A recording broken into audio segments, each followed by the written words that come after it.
当残酷的现实摆在面前，人往往第一反应就是拒绝相信。贝尔杰怎么也没想到，自己竟然会输得这么彻底。曾经引以为傲的黑岩，居然连这几个英雄的毛都没伤到。他更想不通，这个所谓的剑神，凭什么能刺穿他的防御和心脏？贝尔杰看着胸口的剑，低声问了一句：“这到底是为什么？”在魔族眼里，贝尔杰就是那种传说中的全校第一。他不仅以最优异的成绩毕业，还把那套古老的魔王准则研究的比谁都透彻。建高塔、抓公主，这些反派该干的活儿，他一样都没落下。甚至连那些赶来救人的英雄，其实也是他亲手培养出来的。因为对魔王来说，英雄的愤怒和悲伤才是最顶级的美味。只不过，要是太快把他们弄死，那这盘菜可就没意思了。在贝尔杰看来，所谓的诚意，就是先把英雄养肥了再吃掉。毕竟对手越强，他们产生的绝望和愤怒就越美味。他一直觉得自己是教科书级别的魔王，征服世界不过是时间问题。靠着吸收无数人的痛苦，他终于坐上了最强魔王的宝座。可结果呢？这个本该统治一切的男人，现在却狼狈地倒在王座上。贝尔杰到死都想不通，明明自己每一步都走对了，为什么最后输的人竟然会是他？他死死盯着前方，声音沙哑地问：“这到底是怎么回事？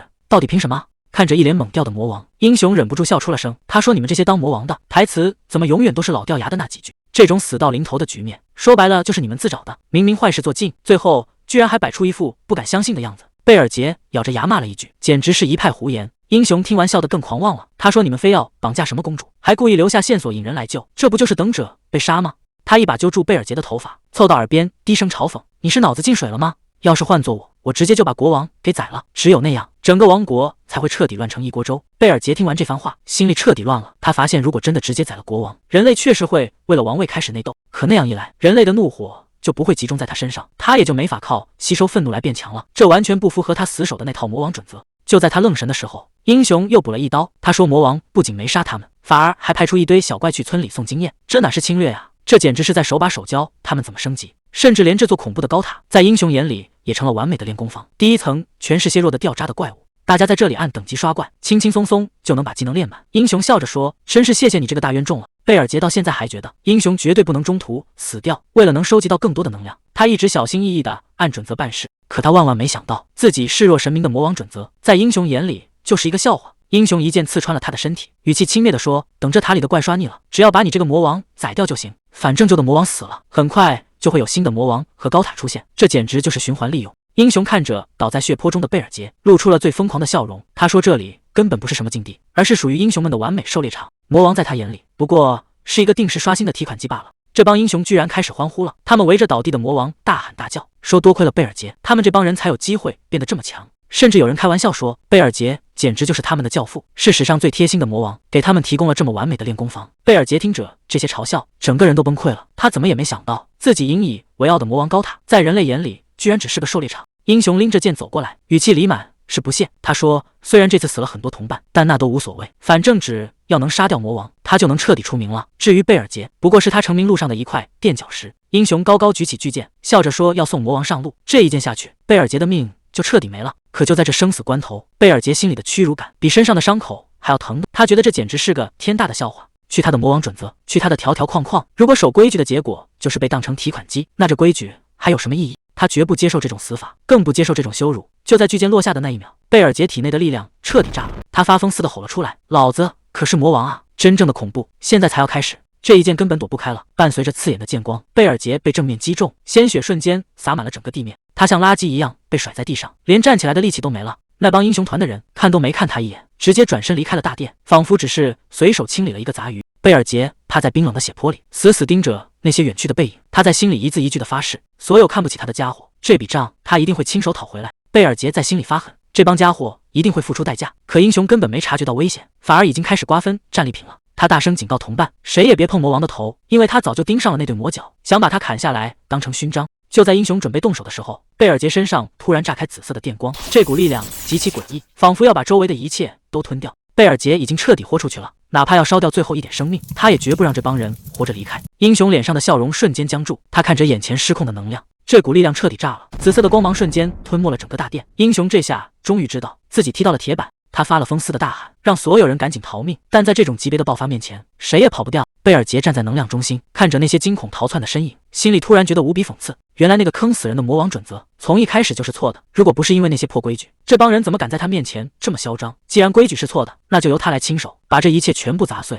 如果能重活一次，那些坑人的破规矩，他再也不干了。贝尔杰在光芒中发狠。据他的魔王准则，全都是骗人的狗屁。既然这辈子已经毁了，那就在毁灭中把一切都彻底推翻。伴随着一声惊天动地的巨响，整座宫殿被炸成了碎片。贝尔杰，搞什么鬼？刚才明明已经彻底完蛋了，怎么一睁眼竟然回到了这种地方？贝尔杰看着周围的一切，脑子里乱成一团。他居然没死，而且还回到了以前。听到那个熟悉的名字，贝尔杰终于确定自己真的重生了。还没等他反应过来，台上的高层就开始大声催促，让他赶紧到前面去。既然老天给了第二次机会，那以前那些憋屈的账，这次要一笔一笔算清楚了。简直不敢相信，这地方竟然是……还没等贝尔杰反应过来，院长已经走到了他跟前，皱着眉头问他：大喜的日子在这发什么呆？看着眼前这个本该死掉的人，贝尔杰整个人都愣住了。他下意识看向自己的胸口，那里赫然别着一枚红色徽章。这玩意儿他太熟悉了，只有魔王军校的毕业生才有资格佩戴它。所有的细节一下子全对上了，这里不是别的地方，正是15年前他参加毕业典礼的现场。既然回到了命运的起点，那这一次谁也别想再把他当棋子耍。虽然搞不清楚为什么会重生，但贝尔杰心里很清楚，这就是他翻盘的唯一机会。随着主持人的大声点名，他作为这一届最优秀的毕业生，在所有人的注视下走上了台。摆在他面前的是那块巨大的魔王准则屏幕，上面写满了所谓的魔王守则。这些条文他看过无数次，甚至早就背得滚瓜烂熟。上一世的他就是个死脑筋，为了遵守这些规则，简直拼了命。可结果呢？换来的却是彻底的毁灭。看着这些熟悉的文字，贝尔杰心里冷笑一声。这一次，他可不打算再当那个听话的傀儡了。看着眼前这些所谓的规矩，贝尔杰心里只有恶心，就是这些垃圾，上一世成了英雄的玩物，还把他亲手送上了绝路。可现在，司仪竟然还要他当着所有人的面把这玩意儿再念一遍，甚至要他发誓一辈子都遵守它。这简直就是天大的讽刺。上一世他就是太听话，才落得个死无全尸的下场。旁边的司仪见他没动静，还在那不知死活的催促，让他赶紧开始宣读。贝尔杰死死盯着屏幕，心里的怒火已经快压不住了。这种憋屈的誓言，他这辈子都不可能再念出一个字。谁也没想到，贝尔杰竟然在毕业典礼上面对台下成千上万的师生，他直接甩出3个字：我拒绝。台下的同学全都懵了，这辈子都没见过这种场面。可贝尔杰还没停下，他指着那块屏幕大声咆哮。他说自己绝不会向这种愚蠢透顶的东西效忠，甚至当众宣读所谓的魔王准则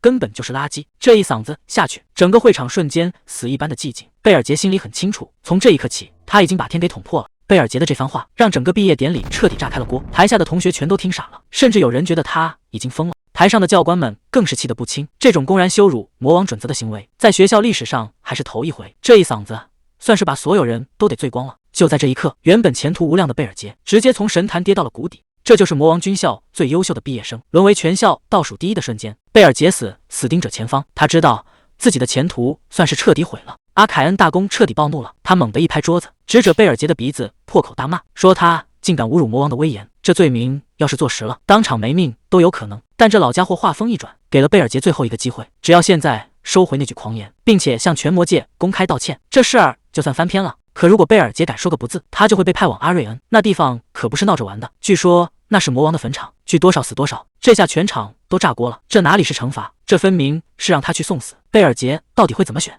周围的议论声越来越大，大家都觉得像贝尔杰这种狂徒，光是道歉根本不够，就该让他直接消失。阿凯恩冷笑着提醒他，阿瑞恩可是个有去无回的死地，多少魔王都折在了那儿。本以为能吓住这小子，谁能想到贝尔杰竟然主动开口说，那就送我过去吧。他要亲手证明所谓的魔王准则全是一堆没用的垃圾。全场死一般的寂静，这是在公然打整个魔界的脸。阿凯恩彻底失去了耐心，既然你非要找死，那就成全你。贝尔杰，现在就给我滚去阿瑞恩。阿凯恩的宣判还没结束，这次去阿瑞恩，贝尔杰不仅没有任何优待，甚至连一个随从都不准带。要没把那片土地彻底打下来，他就永远被禁止回到魔界。贝尔杰在万米高空飞速坠落，他自嘲地笑了笑，闹出那么大的乱子，被这样对待也是意料之中。但他心里很清楚，这次被送往的地方可不仅仅是死地那么简单。阿瑞恩，那是杀掉他的英雄们所在的地方。其实早在重生之前，阿瑞恩就是贝尔杰自己选的。那时候他总觉得，既然自己是最强的魔族，就该去挑战最难的关卡。可结果呢？这份狂妄让他付出了惨痛代价，直接在那儿丢了命。因为有太多的英雄都在钻魔王准则的空子。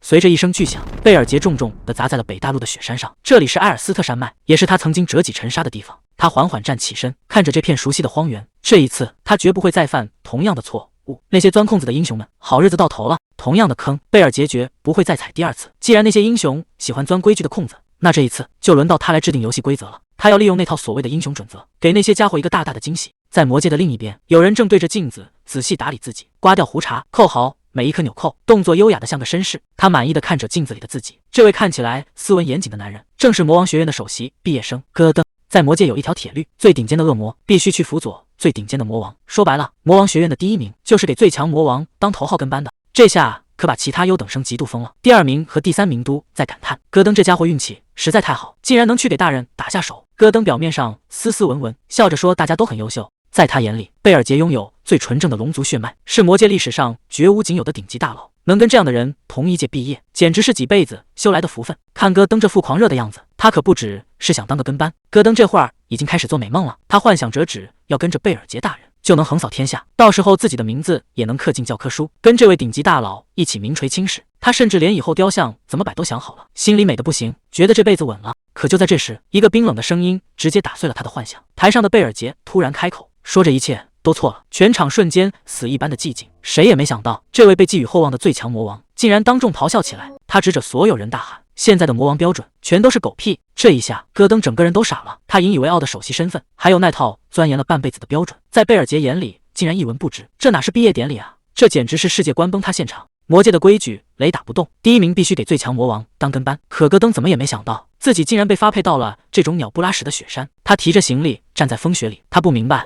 事情为什么会变成这样。本以为自己已经被彻底抛弃了，毕竟谁会愿意跟着他这种倒霉蛋？可就在这时，身后突然传来了脚步声。戈登愣住了，回头一看，那个男人竟然真的出现了。贝尔杰主动打了个招呼，语气轻松的就像在自家后花园散步。戈登彻底懵了，他忍不住质问对方为什么要做到这一步。结果贝尔杰只是淡淡的回了一句做什么了。戈登这下是彻底破防了，他一边疯狂抓头发一边咆哮，质问贝尔杰为什么要当众说那些话，尤其还是在阿凯恩面前，这简直是把他往火坑里推。贝尔杰在一旁看得直无语，还淡定的劝他冷静点，小心把头发给抓秃了。结果戈登吼得更大声了，说现在命都快没了，谁还在乎那点头发？看着眼前这个快要疯掉的跟班，贝尔杰心里也泛起了嘀咕，这家伙以前是这样的吗？在他的记忆里，以前的戈登可是个顶级精英，不仅自信满满，办事还特别靠谱，总说只要他们2个联手，这世上就没办不成的事。可现在局面完全失控了。贝尔杰看着戈登那副抓狂的样子，心里藏着一个天大的秘密，他其实是重活一世的人，但他根本不敢把真相说出来。要是告诉戈登自己是回归者，估计这家伙会直接把他当成疯子。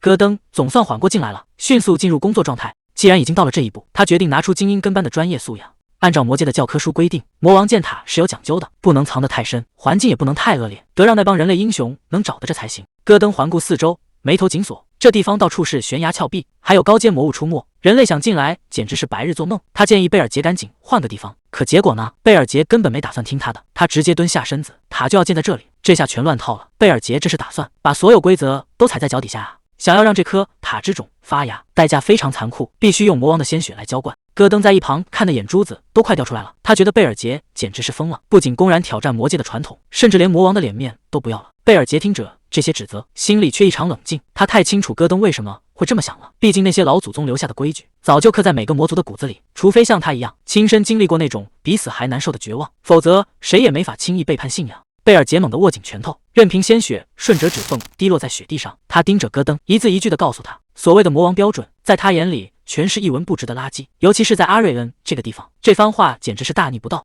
随着鲜血渗入，脚下的雪原开始剧烈颤抖，戈登整个人愣在原地，他还没意识到自己正在见证一个疯子的诞生。那颗塔之种爆发出刺眼的红光，能量像潮水一样向四周疯狂蔓延。贝尔杰看着眼前的异象，终于说出了他真正的打算。他说，为什么要选在这里建塔？理由其实很简单，因为在阿瑞恩这个地方，到处都挤满了人类英雄，多到什么程度呢？多到已经让这片土地彻底失控了。看着贝尔杰那副自信的笑容，戈登这才明白，这家伙根本不是在建塔，他是在给那帮英雄们亲手挖一个巨大的坟墓。随着法阵光芒亮起，系统瞬间锁定了贝尔杰的身份，黑炎魔龙族贝尔杰，身份确认成功。就在这一刻，整片雪原开始剧烈摇晃，一座漆黑的巨塔直接破土而出。魔王塔召唤完成。贝尔杰看着眼前的巨塔，语气里透着一丝嘲讽。为什么以前的魔王总在这里丢命？因为那帮人类早就摸清了魔族的套路，反过来利用规则把魔王给坑了。在这片土地上，老掉牙的魔王标准早就没用了，现在得按英雄的标准来玩。戈登听得一头雾水，完全搞不懂这到底是什么意思。但看着眼前这座宏伟的巨塔，他心里很清楚，从这一刻起，这片雪原的规矩要彻底变天了。谁能想到，贝尔杰居然真的在这片荒地把魔王塔给召唤出来了。他头也不回地走进大门，招呼戈登跟上。可一进到塔里，戈登整个人都傻眼了。这里是贝尔杰之塔的第1层，放眼望去，别说陷阱和怪物了，这里连个鬼影都没有。按照魔界的常识，魔王塔里应该到处是弯弯绕绕，或者是塞满了凶残的魔物，可这里除了地板什么都没有。两人一路往上走，直到来到了第5层的魔王之间，结果还是一样，每一层都空的能听见回声。这哪是什么魔王塔呀，简直寒酸的要命。既然塔都已经建好了，戈登觉得至少得按魔王的老规矩办事。按照魔界的传统准则，新上任的魔王必须得绑架个公主，而且地位越高越好，因为皇室的愤怒和绝望是魔王成长最快的养料。戈登走到贝尔杰面前，指着地图上的科尔岑王国建议，既然要动手，就选那个继承权最高的公主。戈登心里其实直打鼓，可没想到贝尔杰头都没回，直接回了一句行，就按你说的办。这下轮到戈登猛了，答应的这么干脆，这完全不像是贝尔杰的风格呀。贝尔杰语气平静，自己早就已经盯上了一个目标。戈登一听，赶紧主动请缨，说要跟着一起去帮忙。可贝尔杰直接一口回绝，让他老老实实留下来看家，毕竟魔王的行宫绝不能空无一人。戈登这下总算松了口气，他觉得贝尔杰终于像个真正的魔王了。之前那些不着调的行为，估计只是刚出校门，压力太大没缓过来。只要现在开始步入正轨，一切就还有救。他好奇地问贝尔杰，打算带谁一起去执行任务？贝尔杰沉默了一下，缓缓说出了那个目的地，那是离这座塔最远的地方，位于大陆最南端的希尔德兰王国。谁都没想到，他放着近处的目标不动，偏偏要去招惹那个最远的国家。深夜的希尔德兰王宫，一个巨大的黑影正悄无声息地降落在窗台前。贝尔杰早就已经算好了，在所有的皇室成员里，这位第13公主是最没存在感的一个，选她当目标绝对最省事。他展开巨大的双翼，悬浮在半空，对着屋里的金发少女缓缓开口：“我是来带你走的，公主。”这一幕要是让戈登看到，估计得当场气得吐血。因为按照魔界的规矩，魔王应该去绑架最有权势的继承人，而不是找个没人疼没人爱的边缘角色。贝尔杰这波操作简直是把魔王的职业操守按在地上反复摩擦。深夜潜入公主的闺房，贝尔杰这波绑架行动开局就很炸裂。尔南一脸淡定地问：“你到底是谁？”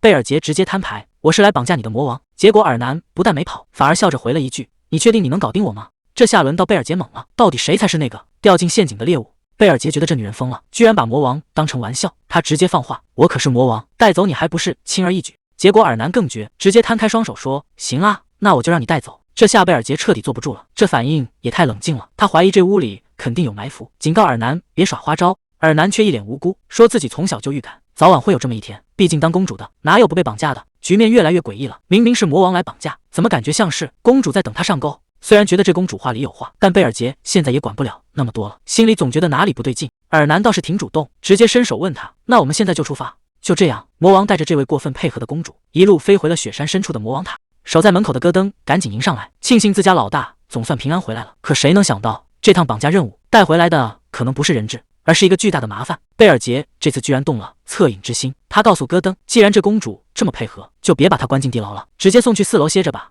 戈登虽然觉得奇怪，但还是照办了。不过他脸色突然变得很严肃，说有件重要的事必须马上向魔王汇报。画面一转，尔南正一个人呆在空荡荡的大厅里，刚才还觉得绑架挺新鲜，现在往地上一坐，才发现这地板又冷又硬。他这才反应过来，自己是真的被绑架了。这里没枕头没被子，甚至连个伺候的女仆都没有，这哪是当人质啊，这简直是要他的命。尔南看着窗外叹了口气，这里没花园也没喷泉，跟王宫比起来简直是天差地别。可他转念一想，这种自由自在的感觉好像也还不错。另一边，贝尔杰正盯着一份邀请函发愁，百兽之塔那边居然派人送信过来了。戈登在一旁解释说，那是专门为新任魔王准备的欢迎派对。贝尔杰冷笑一声，什么欢迎派对？我看这帮老家伙是想趁机给我这个新人一个下马威。说实话，魔王这行当的人都傲得不行，从来没想过要跟谁联手。可贝尔杰这个变数实在太强，逼得这帮老家伙不得不放下身段，凑在一起商量对策。贝尔杰心里也清楚，以前他根本瞧不上这帮人，但现在他打算亲自去会会他们。穿过茂密的丛林，他终于来到了传说中的百兽之塔。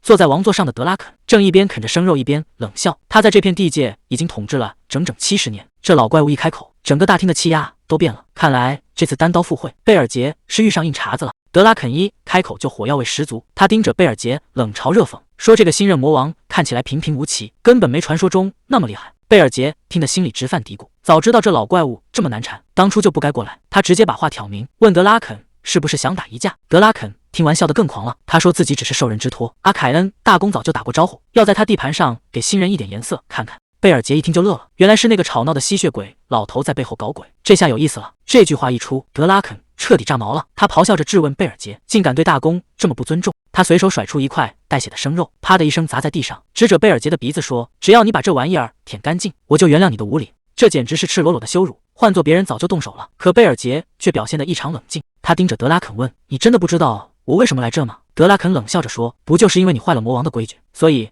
大家才要联手教训你。结果贝尔杰直接笑出了声，他说按照魔王的传统，魔王之间可是绝对禁止互相残杀的。这下局面有意思了，既然谁也杀不了谁，德拉肯这顿火发的再大，最后也只能是雷声大雨点小。可谁能想到，贝尔杰根本不按套路出牌，他猛地一脚踏碎地面，狂暴的气息瞬间席卷全场。他冷冷地盯着德拉肯问：“你觉得我这种人真的会老老实实遵守规则吗？”这股恐怖的威压让刚才还不可一世的德拉肯当场就吓得没声了。眼看硬碰硬没戏，德拉肯的态度立马180度大转弯，他赶紧老实交代，说是阿凯恩大公派他来的。原来大公是想确认一下贝尔杰到底有没有按计划绑架公主，如果1个月内不回去报告，他的魔王权限可就要被收回了。贝尔杰直接摊牌了，他头也不回地告诉德拉肯，公主他早就已经绑架到手了。德拉肯当场听傻了，还没等他反应过来，贝尔杰又补了一句，说这个公主非常合他的胃口。这波操作简直是杀人诛心。贝尔杰带着戈登潇洒离去，只留下德拉肯在原地怀疑人生。回到贝尔杰之塔，戈登忍不住感叹，说刚才那场面才叫真正的魔王威严。贝尔杰却表现得很淡定，对他来说这只是常规操作，至少在短时间内，德拉肯那帮人绝对不敢再来找麻烦了。不过真正的考验才刚刚开始，既然公主已经成了他的猎物，接下来的局面恐怕会变得更加失控。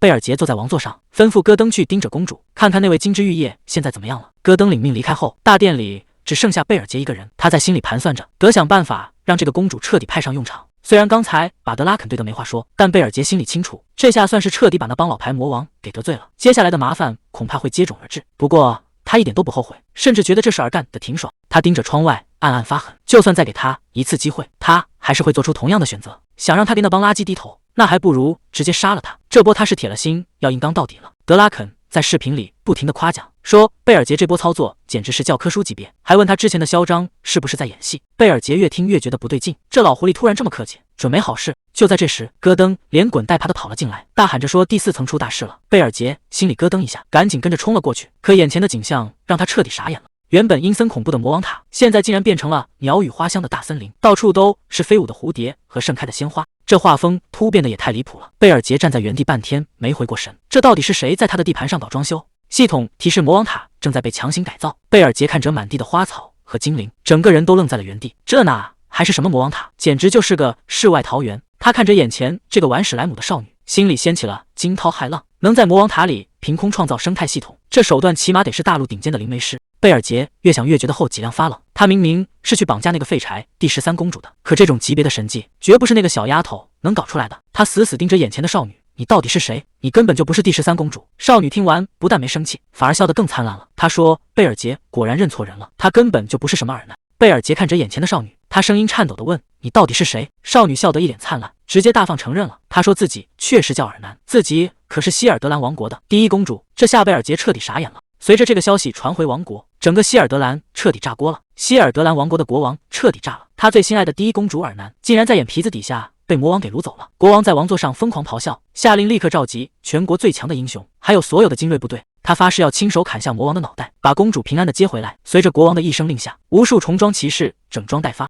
尔南笑着问，你到底能不能搞定我？贝尔杰这下彻底懵了，明明听说对方是个魔力惊人的天才，可刚才自己竟然一点都没察觉到，这丫头到底是怎么骗过他的？原来全靠这枚戒指，这是王室代代相传的宝贝，能把全身的魔力藏得滴水不漏。尔南紧接着追问，现在还打算把我送回去吗？贝尔杰沉默了，要是真把这位公主送走，自己肯定会被人笑话成胆小鬼，更麻烦的是收集魔气的计划也会彻底泡汤，这下真是进退两难了。事到如今，贝尔杰只能硬着头皮上了。可就在这时，系统突然发出刺耳的警报，检测到一股强烈的敌意，目标竟然直指魔王贝尔杰。贝尔杰心里咯噔一下，看来自己已经被盯上了，但他很快冷静下来，盯着眼前的尔南说，就算你不是第13公主，局面也不会有任何改变，你现在依然是我的俘虏。大殿里传出国王的咆哮，宰了那个蠢货魔王，把我的公主救回来。底下的官员吓得够呛，赶紧解释说，陛下现在还没查清楚是哪个魔王干的，已经派人去搜了。国王根本听不进去，指着他们的鼻子大骂，那还不快去查，公主都被绑走了，你们这群饭桶竟然什么都没做。就在这时，一名大臣低声汇报，陛下，事情有点不对劲，色欲魔王最近刚绑架了另一个国家的王子。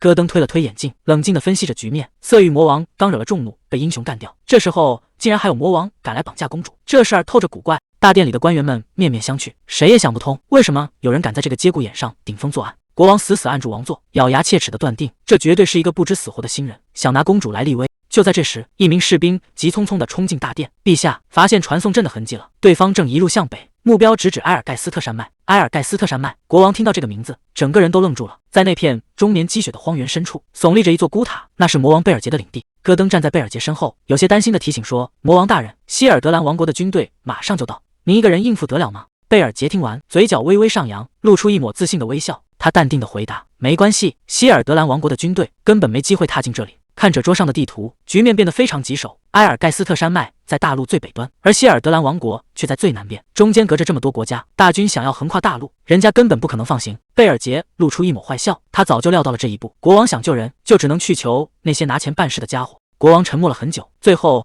只能无奈地拍着桌子，没别的办法了，去联系英雄公会。镜头一转，远处那座高耸入云的尖塔，就是传说中的英雄公会。公主被绑架的消息在英雄公会彻底炸开了锅，大家伙儿凑在公告栏前议论纷纷，都在猜是哪个疯子魔王干的。可一听说目的地是埃尔盖斯特，刚才还义愤填膺的英雄们一下子全蔫了。那地方到处都是地狱魔物，谁去谁死。当英雄是为了发财，可不是为了送死。贝尔杰语气里满是不屑，他太了解这群人了。所谓的英雄公会，其实就是一群只认钱的怂包，只要地方够危险，给再多钱他们也不敢去。这就是为什么他要把基地选在那个鬼地方。戈登在一旁听得愣住了，他发现自家大人做事从来不按常理出牌，而且对局势的掌控简直到了恐怖的地步。这种感觉就像贝尔杰曾经来过这里，对每一个细节都了如指掌。国王这回是真的气炸了，他在大殿上疯狂咆哮，重金悬赏居然没人敢接。这帮人平时自称英雄，关键时刻全成了缩头乌龟。其实道理很简单，这帮所谓的英雄骨子里全是生意人，没好处又玩命的买卖，他们挑肥拣瘦根本不碰，想凑齐一支不怕死的队伍，估计还得折腾好一阵子。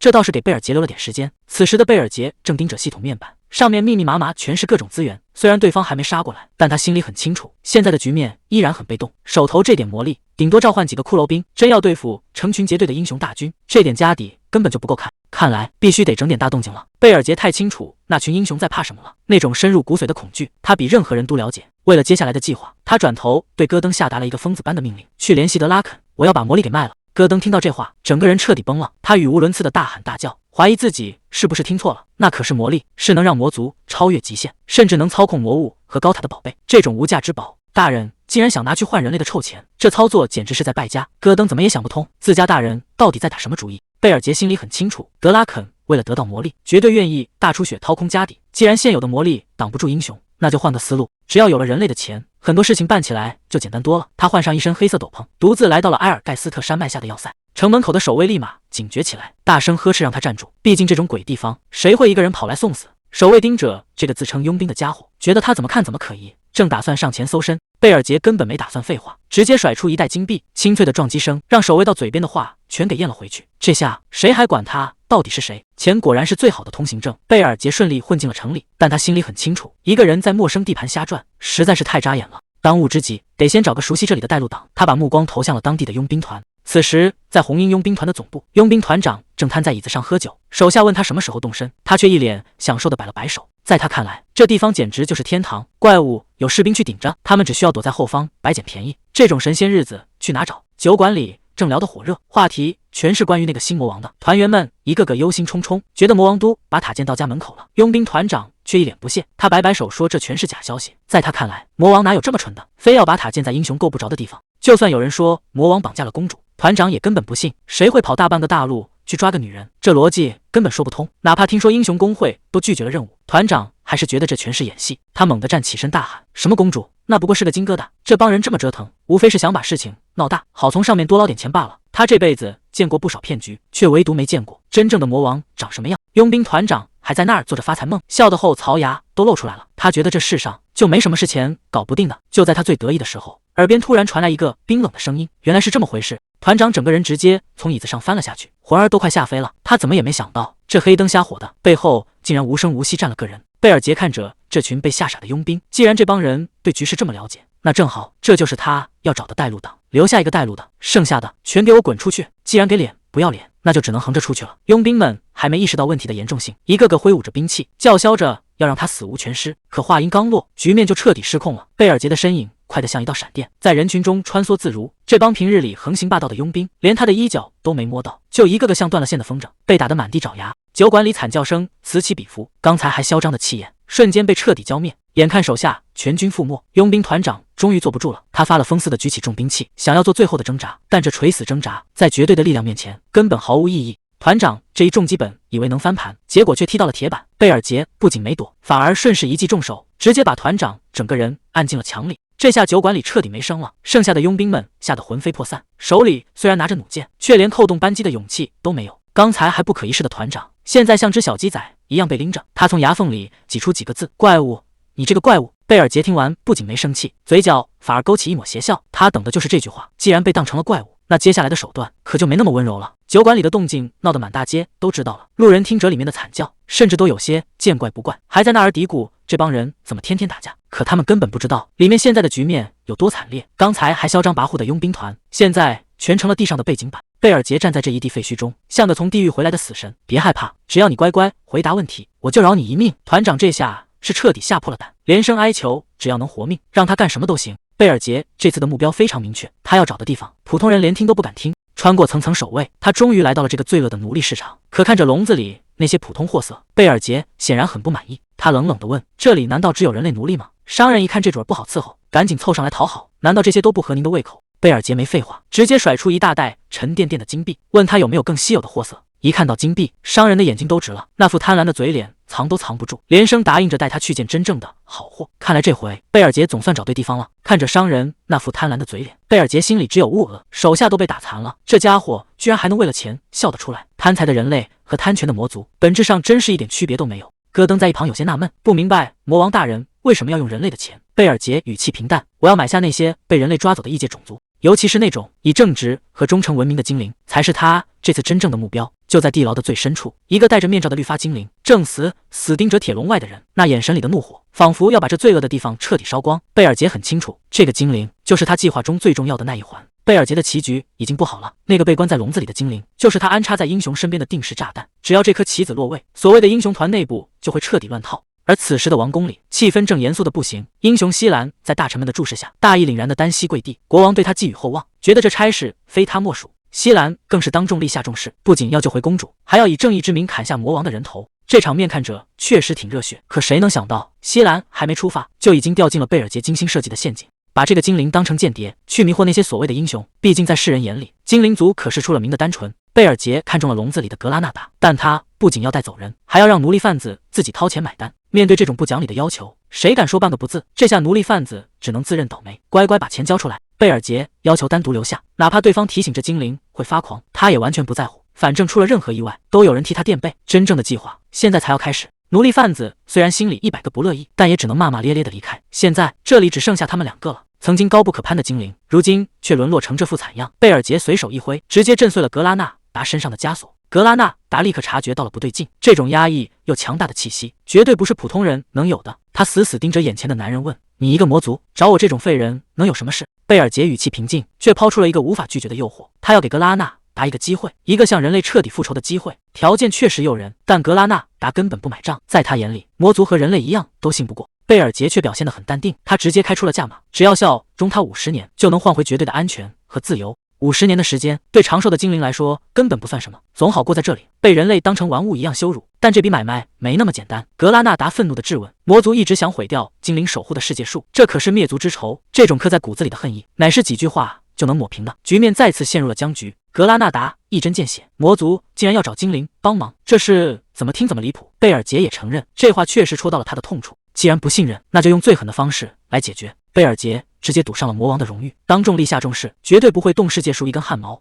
这下格拉纳达彻底愣住了。对魔族来说，魔王的荣誉就跟精灵的世界树一样神圣，这男人竟然玩得这么大。作为交换，格拉纳达也必须对着世界树起誓，在接下来的50年里，必须绝对效忠于贝尔杰。格拉纳达冷笑了一声，虽然觉得眼前这魔族是个怪胎，但既然对方敢做到这一步，这笔买卖成交了。格拉纳达终于自报家门，但他有个条件，必须见到派贝尔杰过来的魔王本人，他才愿意真正起誓。贝尔杰听完直接笑了，他也不打算再隐瞒，我就是那个魔王。格拉纳达先是没反应过来，随后直接笑出了声，这简直是他听过最离谱的笑话。堂堂魔王怎么可能亲自跑来买奴隶？他觉得贝尔杰是在吹牛，如果你真是魔王，那我就效忠你100年。他根本没意识到自己这个随口的赌注到底意味着什么。白纸黑字，100年的契约正式生效。贝尔杰笑得很灿烂，这可是格拉纳达自己亲口答应的，谁也赖不掉。格拉纳达这下彻底破防了，他怎么也没想到，眼前这个看起来平平无奇的男人，竟然真的是魔王本人。但他很快发现自己掉进了一个更大的坑里，这哪里是魔王塔，简直就是个烂尾楼。格拉纳达气得直跳脚，这塔里竟然连个看门的怪物都没有，前3层空空如也，4层居然只有花草树木。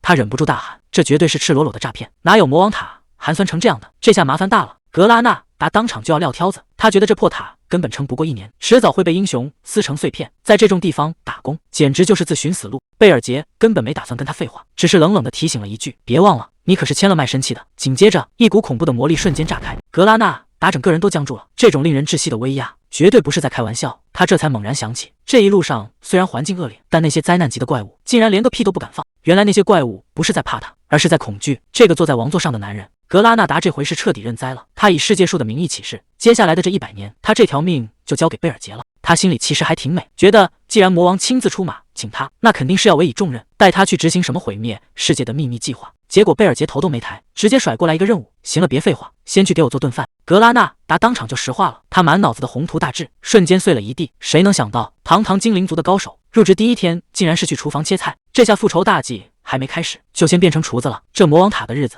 恐怕比他想的还要离谱。格拉纳达在厨房忙得不可开交，结果尔南还跑来凑热闹，非要给他打下手做面包。他当时就觉得这女人身份不简单。等到了饭桌上，格拉纳达越看越觉得眼熟，他小心翼翼地向贝尔杰确认，这女人该不会是那个王国的公主吧？贝尔杰头都没抬，语气平淡的像是在说：“今天天气不错。”没错，她就是尔南公主。格拉纳达这下彻底炸毛了，这哪里是绑架，这简直是捅了马蜂窝。你把人家的王储公主给抓了过来，竟然还让她在厨房切菜。咱们这儿要兵没兵，要姜没姜，等王国的英雄大军杀过来，你打算拿头去挡吗？贝尔杰优雅地插起一块肉，语气平淡的让人摸不着头脑。他说之所以花大价钱买下格拉纳达，就是为了让他先坐下好好做饭。格拉纳达整个人都傻了，他堂堂一个精灵族高手，竟然因为厨艺好被魔王看中，连旁边的尔南公主都跟着凑热闹。这魔王塔的画风真是越来越跑偏了。等到了塔的第4层，格拉纳达试探着问，是不是要让他在这里阻击英雄？结果贝尔杰冷笑一声，如果英雄真能打到这儿，那这局游戏就彻底玩完了。他根本没打算让格拉纳达守塔，而是要让他替自己去人类世界狠狠地搞破坏。格拉纳达这才反应过来，原来这是要让他去当间谍，但这只是计划的第1步，在那之前，贝尔杰还有更重要的安排。贝尔杰掰了掰手指，打算亲自下场验验货。他让格拉纳达尽管放马过来，别客气。格拉纳达心里直犯嘀咕，在魔王的老巢打魔王，这不纯粹是找虐吗？结果贝尔杰直接开出了诱人条件，不仅自废武功，只用1只手，连魔力都不打算动用。最关键的是，只要格拉纳达能赢，那100年的卖身契直接减掉1半。这下格拉纳达可坐不住了，50年的自由就在眼前，这买卖绝对值。他整个人瞬间进入战斗状态，刚才的怂样一扫而空。既然魔王自己找打，那他可就不客气了。格拉纳达这回是真拼命了，为了那50年的自由，他的攻势快得让人看不清，每一招都直奔要害。可贝尔杰却表现得异常淡定，他只用1只手就挡下了所有攻击，甚至还有闲心点评格拉纳达的招式，说他虽然当了很久奴隶，但身手倒是一点没退步。格拉纳达听完更火大了，他咆哮着说自己可不是一般的精灵。就在贝尔杰以为看穿了一切时，地面突然钻出无数金色藤蔓，瞬间锁死了贝尔杰的双脚。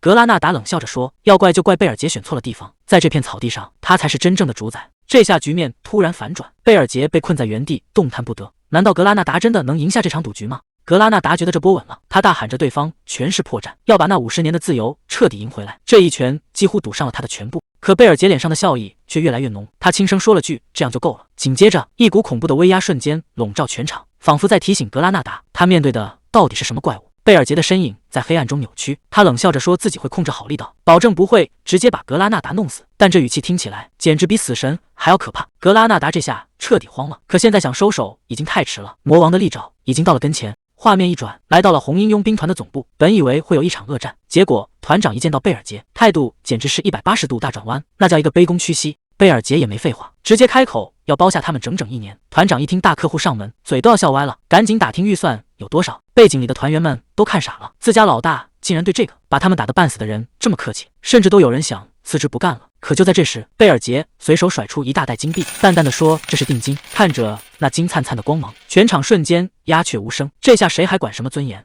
在绝对的金钱攻势面前，这群佣兵的命恐怕已经是贝尔杰的了。这群佣兵还在那儿表忠心，说要一辈子追随团长，结果团长心里想的却是这帮货太丢人了，真想赶紧换个新团队。贝尔杰可没空看他们演戏，直接指着身后塞了个人进来，说以后这就是他的传声筒。团长自然是忙不迭的答应，可底下的团员们却有点犯嘀咕，毕竟谁也不想让陌生人插手。结果格拉纳达一露脸，全场瞬间死一般的寂静。只见他满脸都是伤，看起来刚被狠狠修理过一顿。看着这个所谓的联络员，佣兵们眼角都开始抽搐了。这哪是派了个高手过来，这分明是派了个反面教材啊！别看这群佣兵长得平平无奇，但在贝尔杰眼里，他们可是最完美的工具人，不仅经验丰富，最重要的是够听话，非常容易拿捏。贝尔杰盯着他们的背影，心里已经打好了算盘。现在这种局势，能被随便使唤的熟手可不多了，而他接下来的计划正需要这样一群人。紧接着，贝尔杰抛出了一个重磅炸弹，他提到了那个击败过魔王的英雄希兰·卡吉尔，这可是希尔德兰王国的头号招牌。贝尔杰正式下达了第一个任务，让红鹰佣兵团去调查这位英雄。佣兵们齐声领命，声音响彻整个大厅。既然英雄那边已经有人去处理，贝尔杰终于回到了自己的大本营，现在该轮到他自己变强了。摆在他面前的只有2个选择，是强化这座高塔，还是彻底提升他作为魔王的实力。在那些人类还没踏足的荒野，生长着一种吸收了100年魔力的精灵花，这可是难得一见的宝贝。贝尔杰一眼就盯上了这些资源，他决定亲自去把这些花找回来。虽然戈登一直在旁边劝他说那里怪物横行，找花简直就像大海捞针，但贝尔杰根本没把那些怪物放在眼里。他现在唯一担心的是怎么才能在这片荒野里精准找到那些宝贝的下落。贝尔杰正发愁呢，除非能有一个顶级的魔力探测器，否则想在荒野找花根本就是痴人说梦。就在这时，门外突然传来了敲门声，尔南探出头来，小声问了一句：“你们现在忙吗？”贝尔杰看着他头顶的史莱姆，真是瞌睡来了有人送枕头，这不就是他正需要的最完美的探测器吗？尔南倒是高兴坏了，一路上蹦蹦跳跳，直呼最近真是憋坏了。为了让尔南帮忙找花，贝尔杰这次可是下了血本，他答应只要能找到目标，就让尔南随心所欲地去装修魔王塔的第4层。可贝尔杰心里却一点底都没有，看着他那副兴高采烈的样子，他忍不住开始犯嘀咕，这可是威严的魔王塔，天知道这丫头最后会把这里折腾成什么鬼样子。尔南这会儿正美呢，他怎么也没想到自己居然真的能离开这座塔，出来见见世面。可还没等他高兴完，贝尔杰就冷冷地丢下一句：“抓稳了。”还没等这尔南反应过来，贝尔杰直接张开巨大的双翼，带着他像流星一样冲向天际，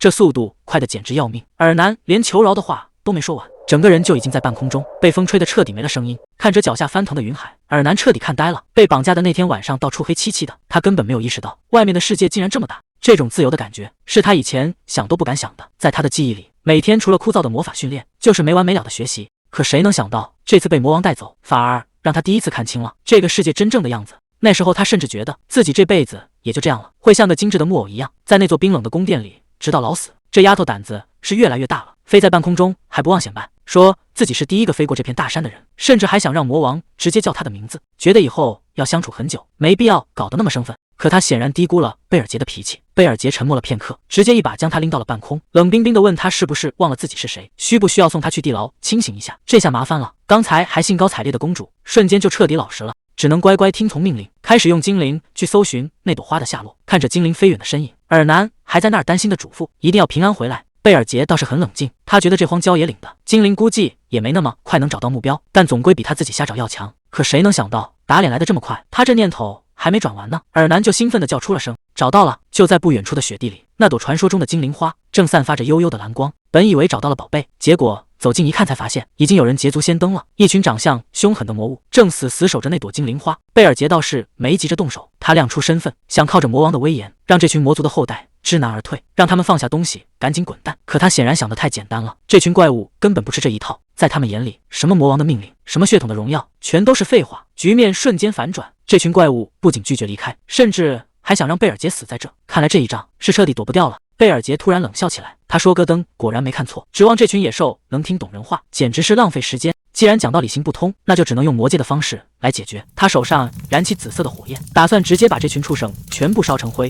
这句话一出，对面的魔物彻底炸毛了，他们挥舞着武器，疯狂咆哮，叫嚣着要撕碎这个狂妄的家伙。贝尔杰已经不再留手，紫色的能量瞬间爆发，这一仗注定要血流成河了。贝尔杰彻底爆发了，紫色的能量化作巨龙，瞬间吞噬了前方的魔物，惨叫声响彻了整个雪原。就在所有人以为大局已定的时候，这群狡猾的怪物竟然玩起了调虎离山。他们看准贝尔杰被缠住，直接绕过正面战场，冲向了落单的尔南，嘴里还喊着要先抓最弱的。这下麻烦了，尔南根本没反应过来，眼看那锋利的刀刃就要劈到他面前了。就在刀刃落下的瞬间，贝尔杰紧紧动了动手指，紫色的能量瞬间炸裂，直接把那群偷袭的怪物轰成了碎片。他张开巨大的黑色羽翼，像一座大山一样挡在前面，任凭外面的爆炸在猛烈。女孩身后也是绝对的安全区，她看着眼前的背影，心里翻起了惊涛骇浪。这群连食人魔都能猎杀的怪物，在贝尔杰面前竟然连边都摸不着。这一刻，他终于明白什么才是真正的魔王之力。贝尔杰这一招清场，直接把周围的怪物全部抹除。刚才还杀气腾腾的战场，转眼间就只剩下满地残骸。尔南兴奋地叫出声来，他说这里的魔力简直纯净的惊人，这可是极其罕见的水冰属性风信子，看来这一趟不仅没吃亏，反而还捡了个大便宜。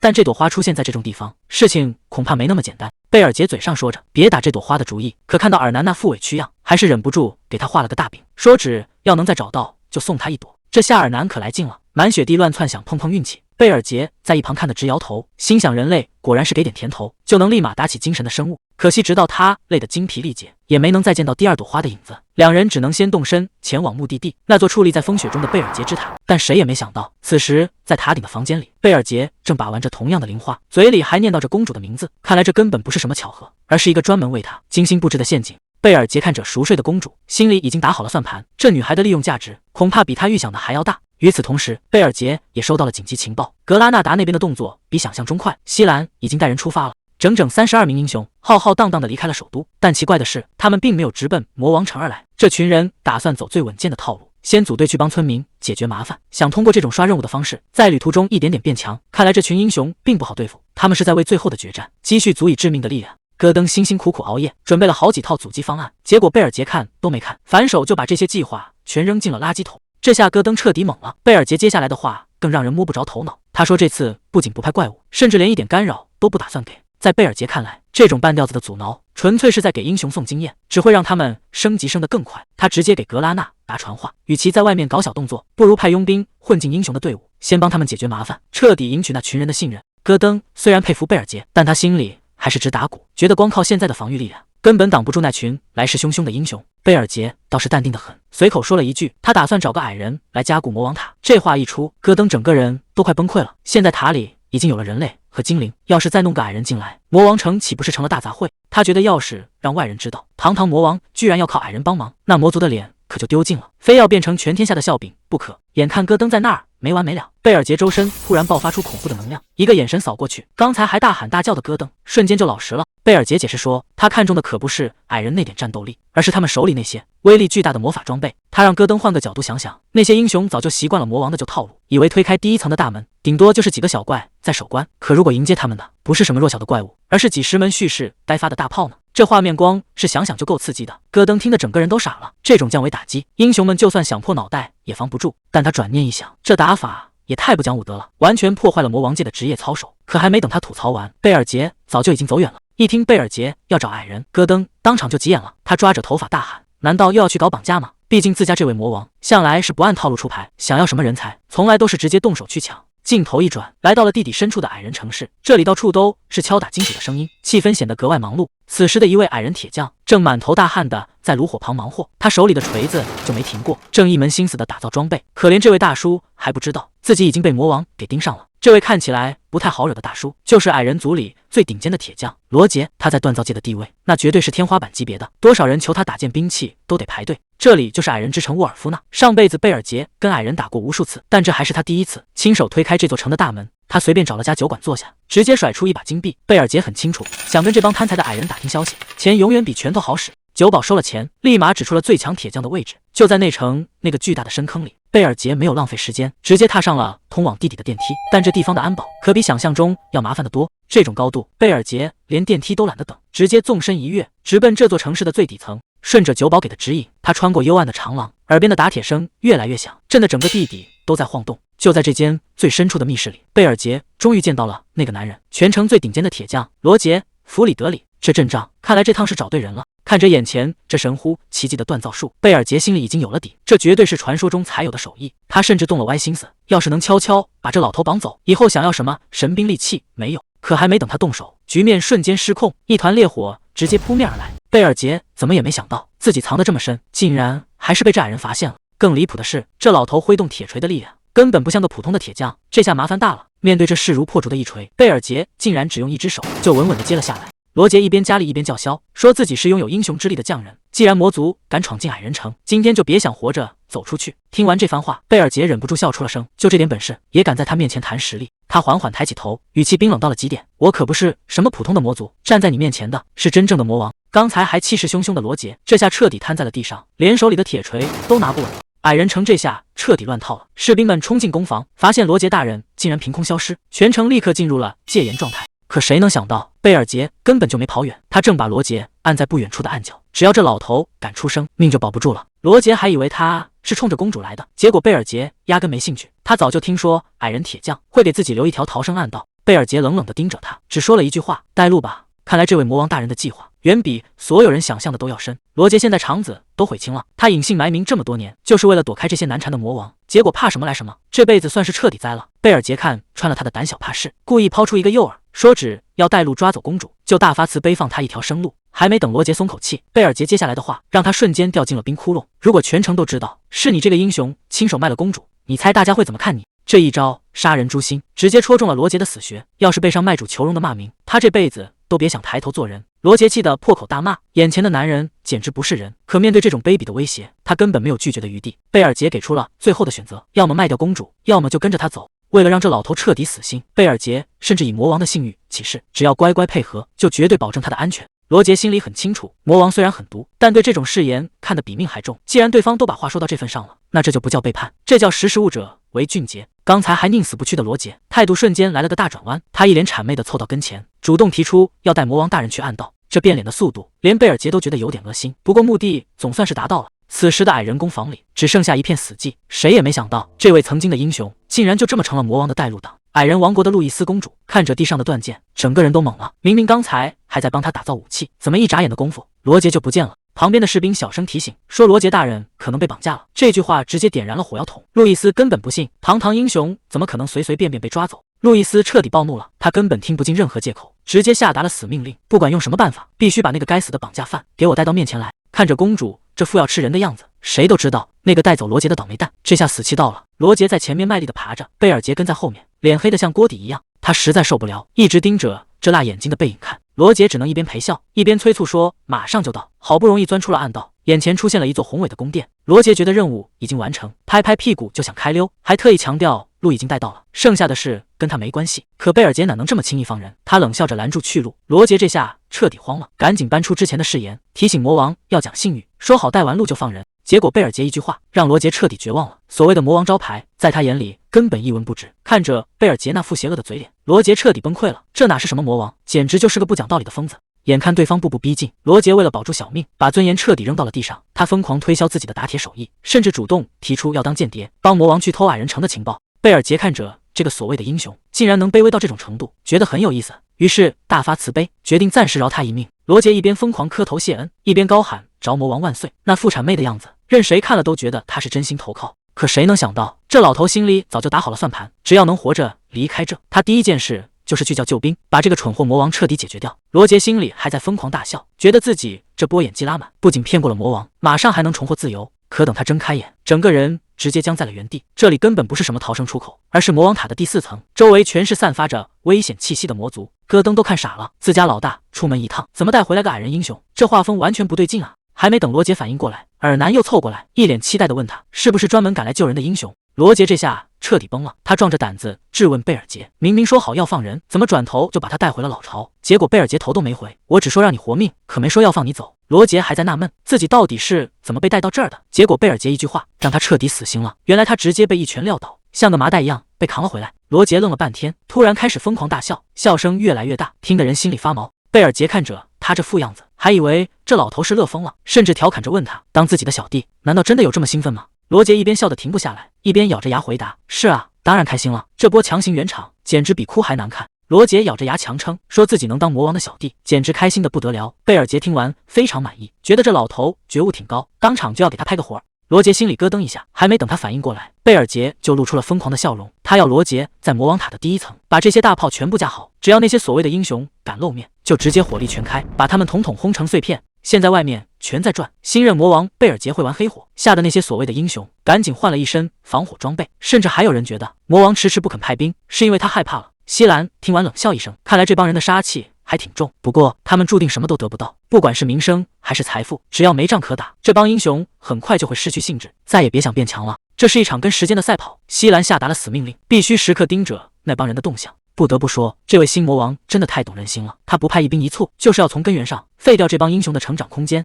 不过接下来的行动还有一个致命的限制，那就是绝对不能使用魔石。贝尔杰提出了一个离谱的要求，改造地宫随你怎么折腾，但唯独有一条，绝对不准使用魔石。罗杰听完直接懵了，没有魔石提供能量，陷阱根本伤不到那帮英雄。贝尔杰却冷冷地解释，那帮家伙对能量波动太敏感了，只要你用了魔石，陷阱还没触发就会被发现。眼看罗杰还在犹豫，贝尔杰手心直接聚起杀气，既然你办不到，那我就只能换个听话的人来了。为了保命，罗杰赶紧掏出压箱底的宝贝，说他发明了一种工具，能彻底隐藏魔力的痕迹。贝尔杰冷笑着问：“你该不会是想拿这个当借口，趁机溜走吧？”罗杰吓得连连摆手，说：“这东西就在工作室里，绝对不敢撒谎。”贝尔杰点点头说：“行，那我就再信你一次。”不过他顺手在罗杰脖子上扣了个东西，这玩意儿没别的功能，只要贝尔杰动动手指，罗杰的脑袋就会立刻搬家。贝尔杰随手扔出一个面具，这玩意儿能遮住脸，但也是个催命符，只要罗杰敢摘下来，就会被当场处决。罗杰吓得连声保证，就算死也得把面具焊在脸上。整整1个月的时间，他们跑遍了周围好几个王国，疯狂搜刮各种魔力材料，只要是有用的物资，通通塞进亚空间带走。等这帮人回到大本营的时候，手里的资源已经堆成了山，万事俱备，真正的重头戏马上就要在地宫上演了。伴随着一声巨响，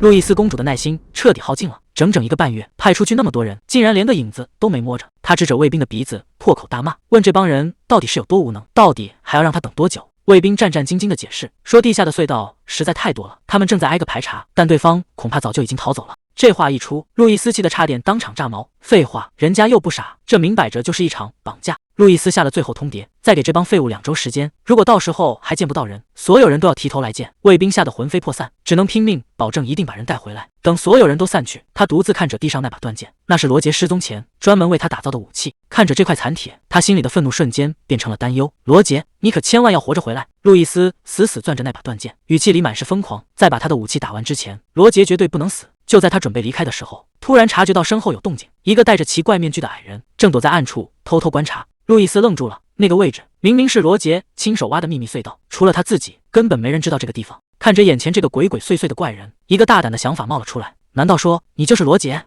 躲了这么久，罗杰终究还是没能逃过公主的眼睛，哪怕戴着面部干扰面具，在那声支支吾吾的问候中，他的身份也彻底暴露了。路易斯冷笑着捏紧了拳头，指节发出清脆的响声。他等这一刻已经等得太久了。原来这个混蛋丸失踪，只是为了不想给他打造武器。罗杰吓得拼命解释这是个误会，可公主根本不听，浑身散发着让人胆寒的气场，敢这么羞辱一位公主，代价可是很沉重的。路易斯的耐心已经彻底耗尽，他宣判罗杰这辈子都别想离开，必须永远为他打造武器。但在那之前，他要先好好收拾一下这个逃兵。金色的能量在拳头上疯狂汇聚，罗杰吓得魂飞魄散，除了大声求饶，根本无处可逃。眼看这一拳就要落下，就在这千钧一发之际，一道紫色的强光瞬间炸裂，巨大的冲击力竟然把不可一世的公主直接震退。路易斯稳住身形，死死盯着眼前这个不速之客，到底是谁敢在他的地盘上公然抢人？贝尔杰头也不回地吩咐罗杰，让他赶紧去拿需要的装备。罗杰哪敢耽搁，连滚带爬地跑向后方。路易斯这下彻底炸毛了，质问他到底是谁，为什么要帮那个卑鄙的矮人？贝尔杰语气平淡，他说自己才是那个罗杰的主人，而公主刚才的行为纯粹就是在勒索。听到这话，路易斯气的脸都要变形了，他疯狂叫嚣着罗杰是他的奴隶，必须永远为他打造武器，谁也别想把人从他手里抢走。暴怒之下，路易斯带着满身杀气冲了上去。路易斯彻底打红了眼，狂风暴雨般的连击倾泻而下，每一招都奔着要害而去，显然是动了真格的。可贝尔杰的表现却让所有人大吃一惊，面对这种不要命的攻势，他不仅没有后退，反而冷静的让人害怕。就在公主露出破绽的一瞬间，贝尔杰侧身闪过，反手就是一记沉重的反击，紫色的能量瞬间炸裂。这一击的力量大得惊人，直接打断了公主的所有节奏。她停在原地，半天都没反应过来，眼前的男人实力深不可测，这场战斗的走向已经完全超出了他的掌控。路易斯显然还没意识到问题的严重性，他一边疯狂宣泄着力量，一边嚣张地对着后方大喊说：“马上就轮到罗杰倒霉了。”可他的话还没说完，眼前的黑影闪过，贝尔杰竟然顶着压力瞬间近身，一只手死死按住了他的头。刚才还不可一世的公主，瞬间变成了被动挨打的对象。贝尔杰的攻击快如闪电，密不透风的重拳接连落下，打得路易斯根本无法招架，只能在紫色能量的冲击中不断后退。谁能想到，这个疯疯癫癫的女人，竟然是矮人王国的二公主。虽然她现在还没觉醒，但实力已经强得离谱了。在贝尔杰回归前的记忆里，这个女人可是未来的顶级强者之一，比现在还要恐怖100倍。如果放任她成长下去，绝对是个巨大的威胁。虽然现在出手能除掉他，但代价实在太大。贝尔杰现在的身体还没恢复到巅峰，一旦动用全部魔力，很可能会被随后的士兵包围。更糟糕的是，刚才那一架已经暴露了魔王的身份，这下事情变得越来越麻烦了。就在贝尔杰权衡利弊的时候，后方突然传来一声惨叫，罗杰那边又出事了，局面正朝着不可控的方向崩坏。趁着战斗的间隙，贝尔杰已经带着罗杰盯上了那个巨大的魔力装置，这可是个能隐藏魔力波动的宝贝，必须在追兵赶到前把它拆走。眼看罗杰手忙脚乱，贝尔杰直接下了最后通牒，1分钟内搞不定就直接送他上路。这下罗杰魂都要吓飞了。可就在这节骨眼上，头顶传来一声怒吼，路易斯竟然又杀回来了。他显然发现了两人的意图，这一拳下来，谁也别想轻易离开。局面瞬间变得万分火急，贝尔杰一边盯着上方的威胁，一边冷冷地告诉罗杰，要是再磨蹭，就只能把他丢在这里等死了，生死就在这1分钟。罗杰能不能把这大家伙拆掉，成了他们唯一的生路。贝尔杰心里很清楚，现在的身体已经快到极限了，失去了真正的实力和魔气，他根本不知道自己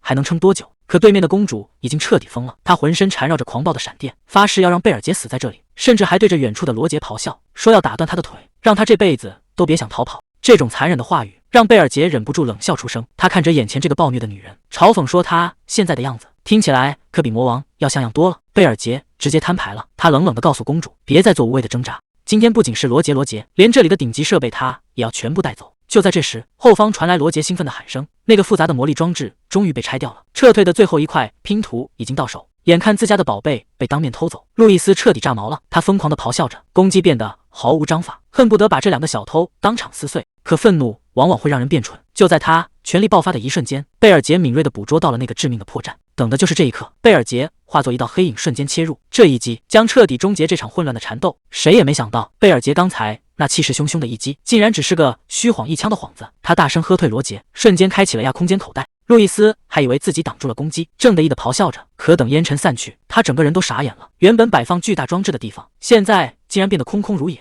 罗杰和那个宝贝装置竟然在众目睽睽之下被贝尔杰直接打包带走了，这简直是当面打他的脸。看着姗姗来迟的守卫，路易斯气得当场跳脚，指着他们的鼻子破口大骂，这群慢吞吞的废物，非要等他死了才肯露面吗？眼看人已经钻进了隧道，公主歇斯底里的吼道，绝对不能让他们跑了，全城搜捕，必须把那个叛徒罗杰抓回来。伴随着一阵地动山摇的巨响，隧道入口被彻底炸塌了，滚滚浓烟中，唯一的退路已经被乱石封死。路易斯愣愣地看着眼前的废墟，他怎么也没想到罗杰竟然会做得这么绝，为了不给他打造武器，甚至不惜亲手毁掉这条隧道。难道他就这么讨厌自己吗？可就在下一秒，公主脸上的疑惑消失了，取而代之的是一种扭曲的兴奋。她忍不住笑出了声：“罗杰呀，罗杰，你真是越来越有意思了。”公主现在已经彻底疯了，她对着空荡荡的废墟自言自语：“既然人跑了，那她就亲自去抓，哪怕是翻遍整片大陆，她也绝对要把那个男人给揪出来。”在贝尔杰塔的一层，贝尔杰带回了一个大家伙，所有人看到这东西都懵了，这可是专门为了对付勇者才准备的秘密武器。贝尔杰没打算浪费时间，既然东西已经装好了，那就直接启动。费了这么大劲才弄到手，要是这玩意儿不管用，后果可就严重了。机器启动的一瞬间，强光几乎吞没了整个大厅，谁也没想到这玩意儿竟然触发了塔的隐藏功能。系统提示跳了出来，想要让武器和这座塔彻底同步，居然要整整1万点积分。贝尔杰也愣了一下，他从没听说过塔还有这种操作，但这可是亲自确认真相的好机会，他没有半点犹豫，直接选择了确认。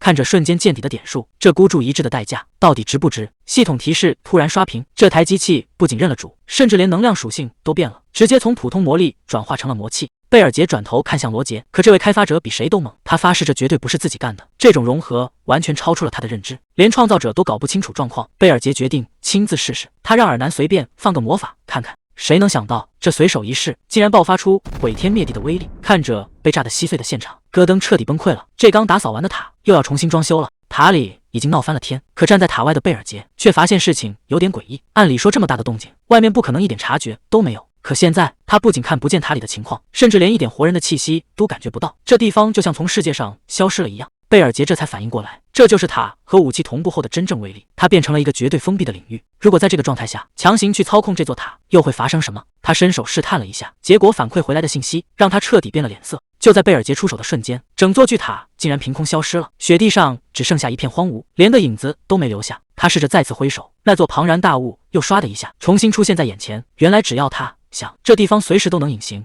这下真的捡到宝了，只要有这座塔在，谁也别想发现他的行踪。可还没等他高兴太久，系统面板上的数字就让他冷静了下来。就这么一开一关，点数竟然直接见底了。这逆天的功能好用是好用，就是实在太烧钱了。虽然现在用起来有点吃力，但贝尔杰心里清楚，只要掌握了这座塔，以后的路可就好走多了。可他还没来得及规划未来，旁边的罗杰就彻底失控了。这位天才工程师像着了魔一样，死活非要给魔王大人露一手。他嘴上说着只看一小会儿，实际上恨不得把整座塔连带着那台机器一起大卸8块。毕竟这种级别的宝贝，他这辈子都没见过。看着罗杰那副狂热的镜头，贝尔杰心里直犯嘀咕：这家伙哪像个搞研究的，简直比那些找人拼命的疯子还要吓人。贝尔杰最后还是松了口，只要罗杰能在1楼拦住那些英雄，剩下的随他怎么折腾。这下可把罗杰给乐坏了，一溜烟就钻进实验室，准备大干一场。搞定了这个科研疯子，贝尔杰又转头看向了尔南，他竟然想让这位养尊处优的少女去4楼拦截剩下的英雄。尔南一听，整个人都懵了，她可是堂堂一国公主，哪有让公主亲自上阵打架的道理？可贝尔杰根本不吃这一套，他太清楚这位公主的软肋了，只要能不回那个冷冰冰的皇宫，让她干什么都行。不过看着尔南那副无辜的样子，贝尔杰心里也泛起了嘀咕，让这么一个单纯的姑娘去对自己人下手，是不是真的有点太不讲理了？看着尔南在那纠结，到底是用火球还是用水箭，贝尔杰实在是听不下去了，直接打断了他的施法。其实任务很简单，只要他露个面，让那些英雄知道他是敌人就行。事成之后，贝尔杰还答应再满足他一个愿望。尔南一听，立马来了精神，但他却提出了一个奇怪的条件，以后别再叫他什么公主，要介绍他是魔王大人的部下。贝尔杰虽然觉得这要求莫名其妙，但还是点头答应了。谁知道这姑娘一旦进入角色，脑洞就彻底堵不住了，她甚至想靠脸吃饭，去诱惑那些闯进来的英雄，吓得贝尔杰赶紧让他打住，这要是真让他胡来，局面可就彻底失控了。贝尔杰盯着眼前的监控屏幕，心里已经盘算好了防御计划。1楼先用魔力炮炸掉一批，等剩下的英雄到了4楼，再拿公主当诱饵，彻底收割。可看着屏幕里密密麻麻的人头，他发现事情远没那么简单。200多个英雄正虎视眈眈，光靠这些陷阱，连一半的人都解决不掉。看来最后还是得靠自己。贝尔杰盯着手里这朵紫色灵花，这可是被魔气污染过的宝贝，专门用来克制魔族。只要收集得够多，他的实力就能再上一个台阶。既然计划已经定下，那就没必要再等了。贝尔杰叫上还在兴奋的尔南，准备亲自出门去会会那些所谓的英雄。贝尔杰带着尔南在雪地里转了半天，结果连个灵花的影子都没见着，这已经是他们找的第3个地方了。贝尔杰甚至开始怀疑，上次能找到宝贝纯粹是运气好。看着身边飞来飞去的这些小精灵，他心里就一阵火大，带个路都能带偏，简直是一点用场都派不上。尔南也觉得这事儿透着古怪，按理说这片区域不该这么冷清。就在2人纳闷的时候，一个巨大的身影突然挡住了去路，又是这些阴魂不散的半兽人。贝尔杰这下是彻底没耐心了，找不着宝贝正愁没处撒火，既然这些家伙非要撞在枪口上，那就干脆全给收拾了。谁能想到，刚才还气势汹汹的半兽人首领，竟然扑通一声跪倒在地，自报家门说他叫克鲁图，是专门来给魔王大人请安的。贝尔杰手里的能量都聚好了，结果对方这一跪，直接把他给整不会了。紧接着，漫山遍野的半兽人全都跪了下来，齐声哀求贝尔杰收编他们。贝尔杰也是一脸纳闷，这群家伙到底在搞什么名堂？刚才还要死要活的，怎么转眼就要认主归宗了？首领克鲁图这才说出了真相，原来他们的祖上曾背叛过魔界，这群后代一直背着罪名在流浪，现在只想求个效忠的机会，好洗掉身上这辈子的污点。贝尔杰直接打断了对方的煽情，这种漂亮话他听得太多了。说白了，这群半兽人就是想找个靠山，好借着魔王的名头让自己变强。既然被看穿了，首领克鲁图也不再藏着掖着，直接让人抬上来一个宝箱。箱子一打开，里面竟然全是贝尔杰苦寻无果的灵花，怪不得之前翻遍了雪原都找不着，原来全被这群家伙给截胡了。贝尔杰看着眼前的首领，发现这家伙不仅有备而来，甚至还很懂谈判的艺术。克鲁图无奈地叹了口气，在这片鸟不拉屎的荒原上，光靠蛮力根本活不下去，所以他们部落比起打架更愿意动脑子。贝尔杰听完冷笑一声，既然你们自诩聪明过人，现在却因为缺力量跑来求我，这笔买卖到底谁才是最后的赢家？智慧胜过力量。贝尔杰细品着这句话，嘴角忍不住微微上扬。不得不说，克鲁图这个半兽人确实很合他的胃口。既然对方这么识趣，贝尔杰也不打算难为他，他当场开启了契约法阵，决定正式收下这个聪明的小弟。不过贝尔杰并没打算带他们走，而是让克鲁图继续留在雪原，在这片荒凉之地替他扩充势力，把部落发展成他手中的一枚棋子。只要乖乖听从调遣，贝尔杰承诺以后给他的奖赏绝对比单纯的蛮力要有用的多。这下克鲁图算是彻底抱上了大腿，但在这片危机四伏的雪原上，他真的能完成魔王交代的任务吗？随着契约法阵的光芒散去，贝尔杰正式许下诺言，要让这个部落永远延续下去。这下克鲁图彻底吃了一颗定心丸，他带着身后的半兽人军团，齐刷刷地跪在雪地里，扯着嗓子向魔王宣誓效忠，表示这辈子都要死心塌地跟着贝尔杰。这局面算是彻底稳住了。贝尔杰不仅拿到了灵花，还白捡了一支战斗力爆表的军团。现在他的目光投向了远处的贝尔杰之塔，在那座阴森的高塔之下，半兽人大军已经集结完毕。所有人都很清楚，真正的硬仗马上就要开始了。贝尔杰之塔的防御已经拉满，第一层由罗杰坐镇，整整60门魔力大炮严阵以待，这火力谁来谁都得脱层皮。到了第4层，还有精灵是埃尔南守着，各种属性的精灵环绕在他身边，这配置简直就是闯入者的噩梦。贝尔杰坐在王座上，看着监控屏幕里的重重关卡，嘴角露出一丝冷笑。现在所有的棋子都已经各就各位，他已经等这一天太久了。那些所谓的英雄们，尽管放马过来吧，前世受过的那些屈辱，贝尔杰要让他们一笔一笔还回来。就在贝尔杰严阵以待的时候，西兰带着他的英雄小队也终于赶到了雪原边缘。看着眼前连绵不断的格斯特山脉，这群人显然还没意识到问题的严重性。西兰一脸兴奋的感叹，总算到了这个鬼地方。身边的格拉纳达也点了点头，目标就在眼前，只要翻过这片雪山，就能到达那座传说中的高塔。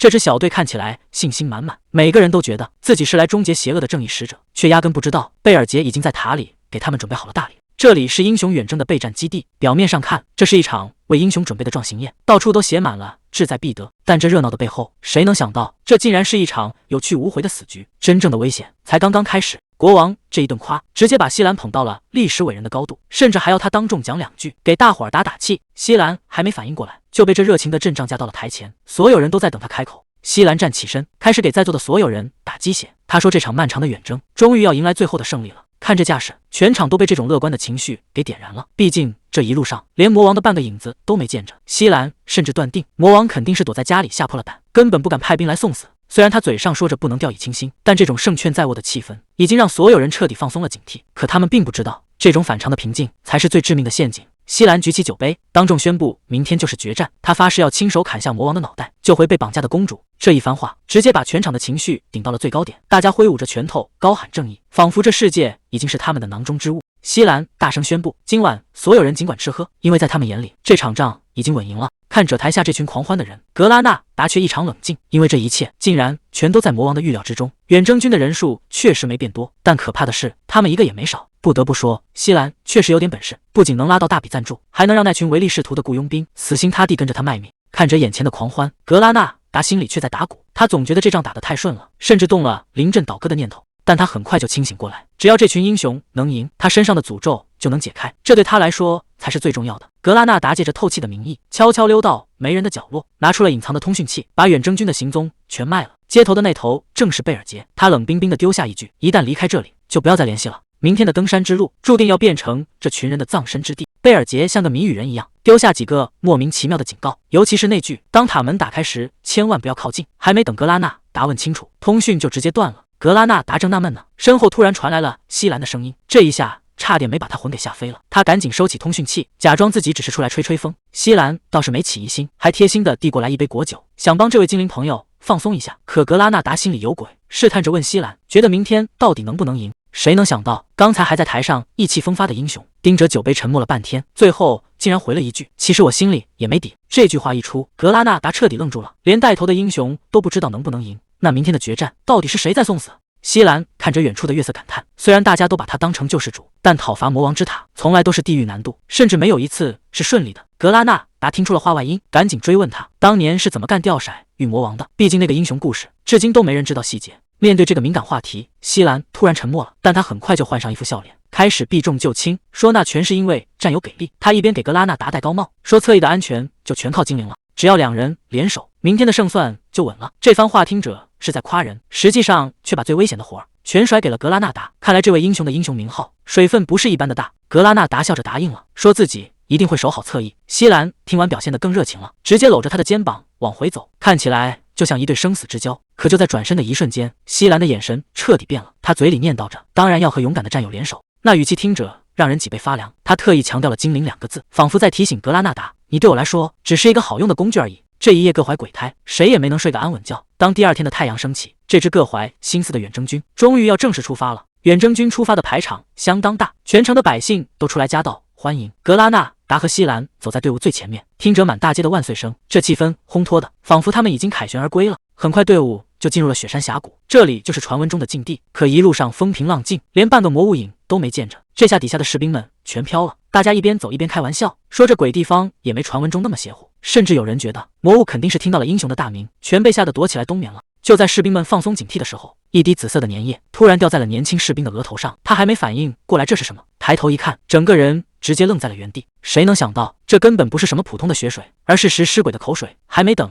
大家回过神来，无数巨大的蓝色怪物已经顺着峭壁爬了下来，这下峡谷里彻底乱了套。士兵们看着那夸张的体型，吓得大声尖叫，原本整齐的队伍瞬间就被这群怪物给冲散了。关键时刻，西兰终于拔出了长剑，他看起来一点都不意外，反而大声指挥全军，让大家别乱了阵脚，赶紧准备战斗。他心里清楚，现在退回去已经不可能了，只能让骑士死死护住法师，硬着头皮往峡谷深处冲。但这群怪物的数量多得让人根本看不见头，还没等大家从食尸鬼的包围中喘口气，真正的硬骨头就出现了，一个巨大的冰霜巨人直接横在了峡谷正中央。那体型大的，光是站着就能让人感到绝望。士兵们这下彻底慌了神，西兰当机立断，让所有人立刻往峡谷外面撤。他决定一个人留下来，挡住这个大家伙。手下的人都听傻了，这种怪物一个人怎么可能对付得了？但西兰头也不回的说了句没问题，语气冷静的让人害怕。就在大部队撤离的一瞬间，西兰拔出长剑，整个人像一道蓝色的闪电，直接冲向了巨人的面门。这根本不是在战斗，这简直是在玩命。面对眼前这个遮天蔽日的怪物，西兰不仅没退缩，反而露出了一个狂妄的笑容。在他眼里，这玩意儿比起色玉魔王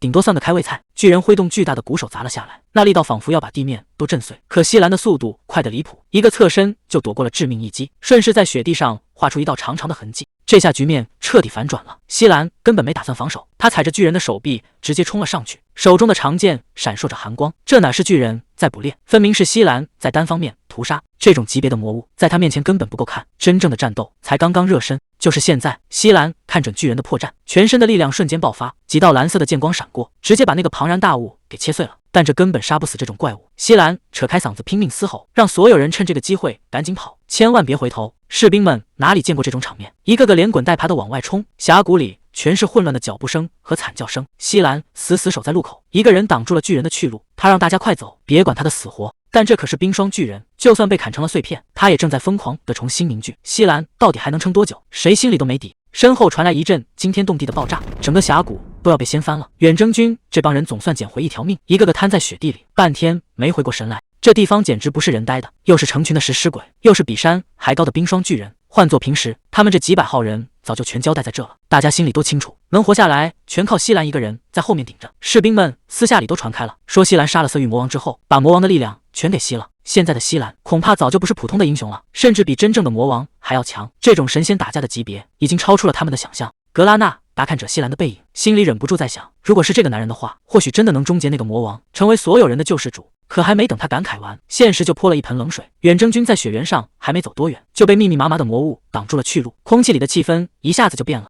西兰停下脚步，他能感觉到一股极度危险的气息，这根本不是普通的巡逻队，而是魔王直属的精锐部下，他们早就被盯上了。就在这时，一个巨大的黑影挡住了阳光，克鲁图现身了，那双血红色的眼睛死死盯着他们，就像在看一群自投罗网的猎物。这下麻烦大了，还没到魔王城，就跟正主撞了个正着。这群所谓的英雄，恐怕连这片雪原都走不出去。士兵还在那放狠话，说要随手清理掉眼前的杂鱼，可格拉纳达却突然愣住了。这雪地里的声音听着根本不对劲，他脑子里猛地闪过一个画面，那是贝尔杰曾经留下的警告，让他一定要小心这片雪。格拉纳达这下全明白了，原来真正的危险一直就埋在他们脚底下。还没等众人反应过来，克鲁图已经破雪而出。克鲁图发出一声震天动地的怒吼，仿佛要把整个雪原都给震碎。贝尔杰冷笑着出现在高处，眼神里全是看死人的轻蔑。他一字一句地告诉这群英雄，今天谁也别想活着离开，更别想靠近魔王塔半步。这下全完了，他们以为是在远征，其实是自己走进了坟墓。格拉纳达彻底崩溃了，这种事根本就防不胜防，谁能想到所谓的小心雪，竟然是这种毁天灭地的场面。铺天盖地的积雪倾泻而下，整座大山仿佛都在崩塌。在自然的力量面前，这群士兵渺小的就像蚂蚁一样。格拉纳达扯着嗓子拼命大喊，让所有人立刻逃命。可面对这种速度的雪崩，他们根本无处可躲。这已经不是战斗了，这是一场单方面的活埋。远征军的生路正被这片白色的海洋彻底吞没。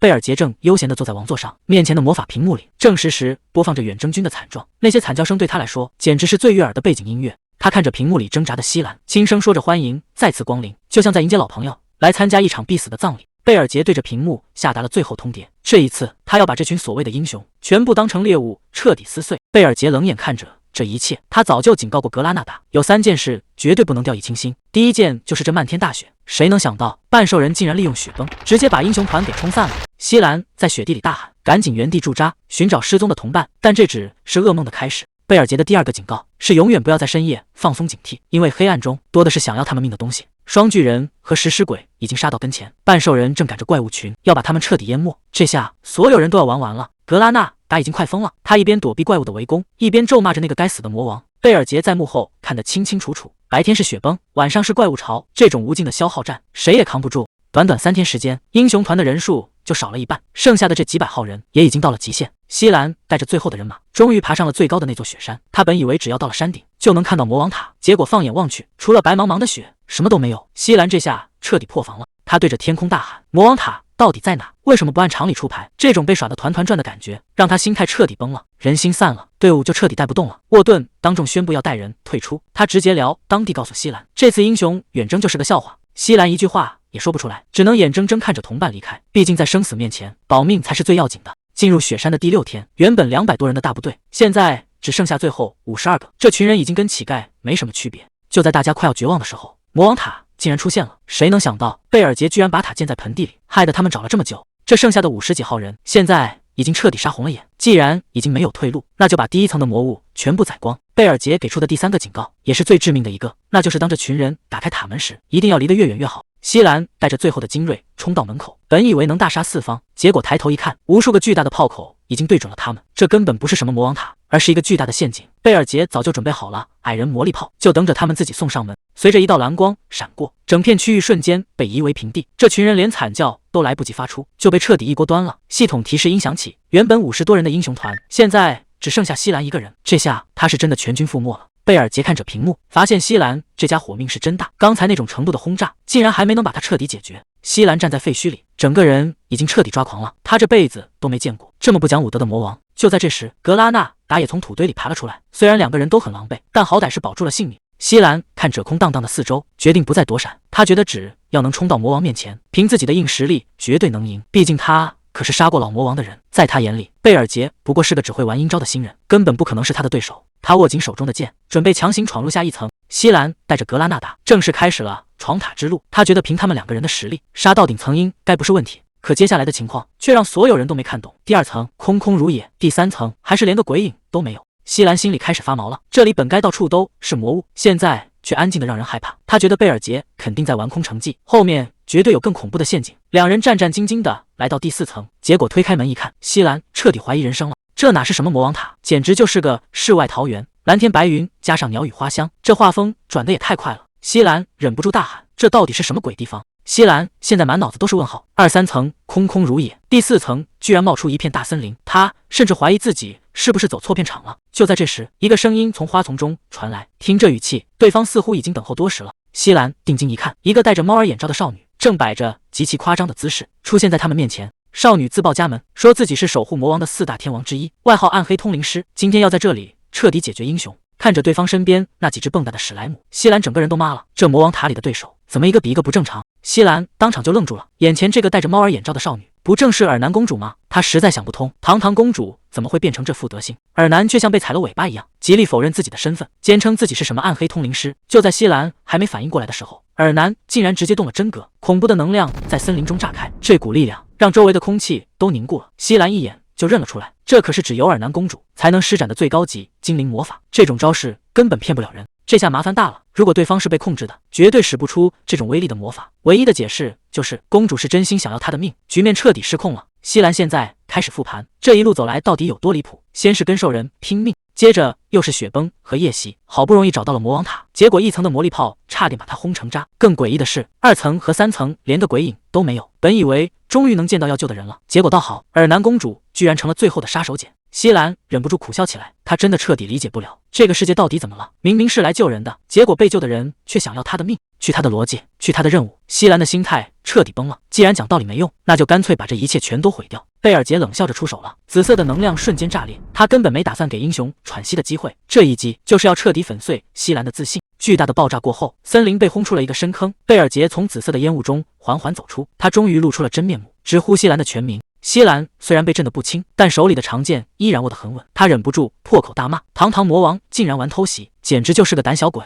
就在2人对峙的时候，西兰眼尖的发现格拉纳达就在不远处的草地上。西兰突然冲向格拉纳达，大喊着要2人合力对抗魔王。格拉纳达还没反应过来，就被西兰一把按住了肩膀。就在这一瞬间，格拉纳达感到不对劲，体内的能量竟然在疯狂流失，他整个人瘫软在地上，连站起来的力气都没了。西兰却像变了个人一样，浑身散发着恐怖的电光。他冷笑着看向倒下的同伴，原来从一开始他就只是把格拉纳达当成充电宝，只要格拉纳达还在身边，西兰就有源源不断的能量。这种翻脸不认人的手段，让远处的贝尔杰都看清了真相。关键就在西兰手上的那个戒指，那件邪门的神器才是所有阴谋的源头。西兰终于露出了真面目，他手上的禁忌神器叫精灵使者，能把精灵的生命力全部抽干，转化成他自己的魔力，代价就是格拉纳达很快就会没命。西兰一边踩着同伴，一边还冠冕堂皇地问，为了大义牺牲，你应该没意见吧？格拉纳达虚弱地骂他是骗子，是彻头彻尾的伪君子。可西兰根本不在乎，他现在只想要无穷无尽的力量。连远处的贝尔杰都看笑了，他直言不讳的嘲讽，就喜欢西兰这种卑劣的劲儿，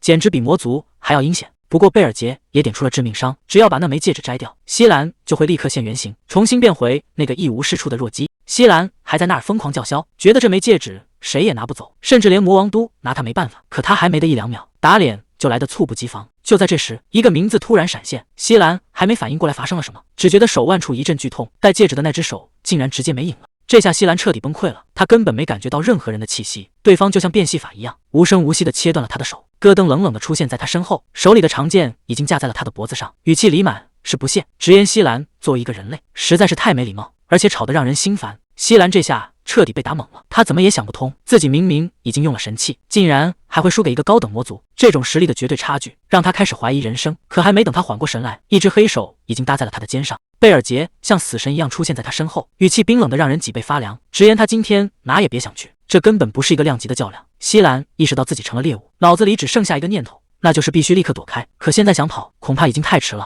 贝尔杰身后的魔压彻底爆发，巨大的魔龙虚影遮天蔽日，西兰在这一股力量面前渺小的就像一只蚂蚁，他想躲，可发现身体根本动弹不得。这种压倒性的恐惧让西兰开始怀疑人生，眼前的这个男人到底是什么级别的怪物？贝尔杰可没打算给他思考的时间，他瞬间出现在西兰面前，死死按住对方的肩膀，露出了一个残忍的微笑。他一字一顿地宣布：“西兰，准备好挨揍了吗？”贝尔杰说：“动手就动手，根本没给对方留任何余地。”这一击的力量让整个空间都跟着颤抖，伴随着一声巨响，狂暴的能量直接炸裂。这已经不是在战斗了，而是单方面的处刑。西兰终究还是没能翻盘。贝尔杰看着脚下的败将，冷笑着说：“真有你的命居然这么大，这下麻烦了，不光是西兰，所有人类都要沦为阶下囚。魔族的监狱恐怕没人能活着出来。”格拉纳达这回是真的悬了，连走马灯都看清楚了，以为自己马上就要交代在这，谁能想到贝尔杰随手掏出一个宝贝，直接塞到了他嘴里。局面瞬间反转，刚才还半死不活的格拉纳达一下子全好了，这可是传说中的灵花啊！贝尔杰居然舍得把这种宝贝用在他身上。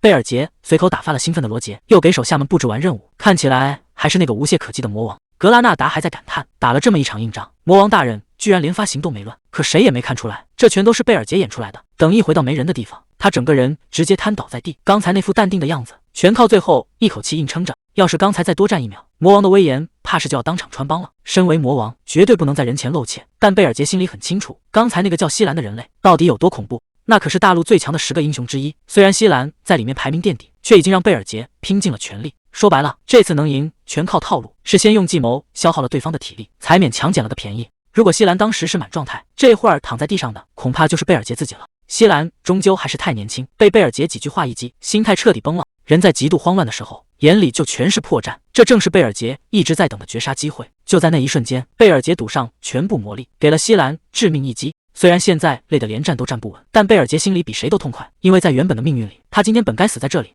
这波极限反杀让他彻底改写了结局，只要能活下来，贝尔杰就有机会改变未来。他要找那些所谓的英雄，把这笔账一笔一笔算清楚。既然命运已经出现了偏差，那接下来的剧本就要由他这个魔王来写了。可就在这时，外面却传出了一个离谱的消息，有人忍不住吐槽，这理由也太扯了吧！堂堂英雄团居然是因为找不到魔王塔的位置才被迫撤退的。新闻发布会现场已经彻底乱套了，记者们围着官方疯狂咆哮，要求必须有人为这次失败负责。投资人更是吵着要撤资，官方发言人拿着扩音器还在那拼命解释，说西兰和英雄们还没放弃，他们只是还没找到魔王塔的位置，再给点时间一定能行。可惜这种话根本没人信。关于新魔王的消息像长了翅膀一样传遍了整片大陆，国王气得当场拍桌子，大骂西兰是个只会吹牛的混蛋，要是救不回公主，就直接把他给处死。一时间，各种离谱的谣言满天飞，有人说西兰早就跑路了，还有人说他已经死在了魔王手里，整个世界都陷入了恐慌和悲伤。可谁能想到，这种负面情绪竟然成了魔族最好的养料。贝尔杰的魔力点数正因为这些恐惧开始疯狂飙升。英雄公会总部里，气氛压抑得让人喘不过气，高层盯着沃顿，一再确认他带回的消息是否属实。沃顿直接赌上名誉发誓，自己说的每一个字都是真话。这下事情真的闹大了。高层虽然觉得这事儿很棘手，但他们对西兰的实力还是有信心的，毕竟作为10星之一，西兰不可能随随便便就倒下。不过为了保险起见，工会决定再给西兰最后10天时间，如果10天之后还是没有消息，那全大陆4000多名英雄将会全员出动，彻底踏平魔王领地。就在外界为了讨伐魔王吵得不可开交时，贝尔杰之塔的地下监狱里却安静的有些诡异。贝尔杰看着被锁链吊在墙上的西兰，语气平淡地问他醒了没有，还顺带夸了一句，说英雄的恢复速度确实惊人。西兰虽然看起来很狼狈，但嘴上一点都不服软。他冷冷地盯着贝尔杰说，既然留着我的命，肯定是有求于我，别绕弯子了，直接说你的目的。贝尔杰听完笑了笑，觉得西兰这种爽快的性格很合胃口，于是他抛出了一个让西兰彻底怀疑人生的提议。他说：“既然你这么明白，那就干脆点，来当我的部下吧。”西兰简直不敢相信自己的耳朵，他愣愣地问贝尔杰：“是不是自己听错了？”贝尔杰却不紧不慢地开始帮他算一笔经济账。他说：“当英雄可不是光靠热血就行，几百号人的吃喝拉撒，顶级的武器装备，哪一样不是天文数字？这些钱全靠商团和贵族在背后投资。赢了固然是名利双收，可一旦输了，那可就不是丢命那么简单了，而是会被巨额债务彻底压死。”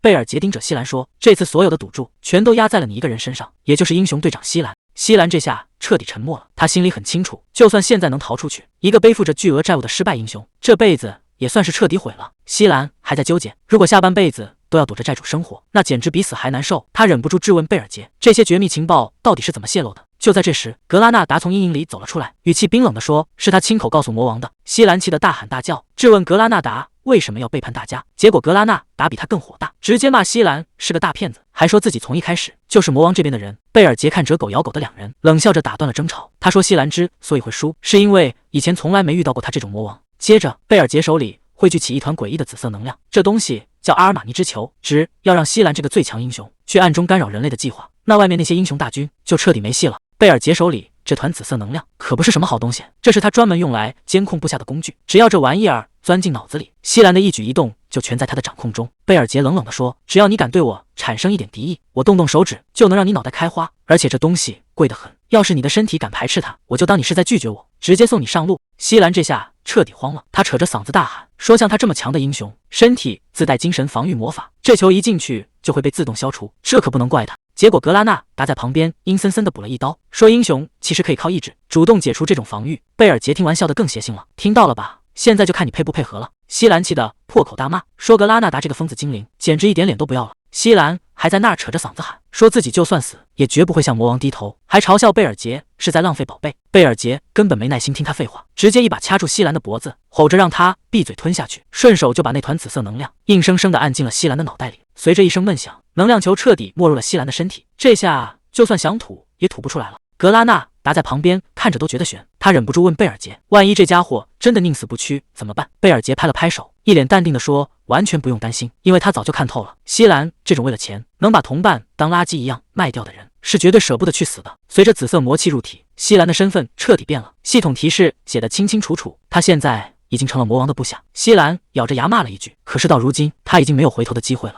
镜头一转，魔王城的大殿里，戈登正一脸严肃地给贝尔杰算账。他说：“虽然收复了西兰，但这家伙身上背着10万金币的巨债，如果不把钱还清，他的行动会受到很大限制。更糟糕的是，贝尔杰之前为了换取魔力点数，把国库里的金币花的差不多了，现在手里只剩下2000金币，这笔钱对一个国家来说，简直就是杯水车薪。”戈登愁得不行，问贝尔杰接下来打算怎么搞钱。结果贝尔杰一点都不慌，反而露出了一个神秘的微笑。算算时间，那个消息也该传过来了。贝尔杰提到的这个消息，就是1年1度的魔王大聚会——万塔同盟。在前世，他一直觉得魔王抱团这种事挺恶心的，所以从来没去过。但现在情况不一样了。贝尔杰盯着那些老牌魔王的位置，心里算盘打得啪嗒响。这些家伙活了这么久，手里肯定攒了不少金银财宝吧？戈登一听这话，差点没当场炸毛。他扯着嗓子问贝尔杰：“是不是又打算去拿魔力点数换钱了？”要是放在以前，戈登肯定会觉得这种行为简直是魔族的耻辱。但自从亲眼见识过英雄的厉害后，他不得不承认，如果还守着以前那些老古董标准，他们这帮人早就被英雄给扬了。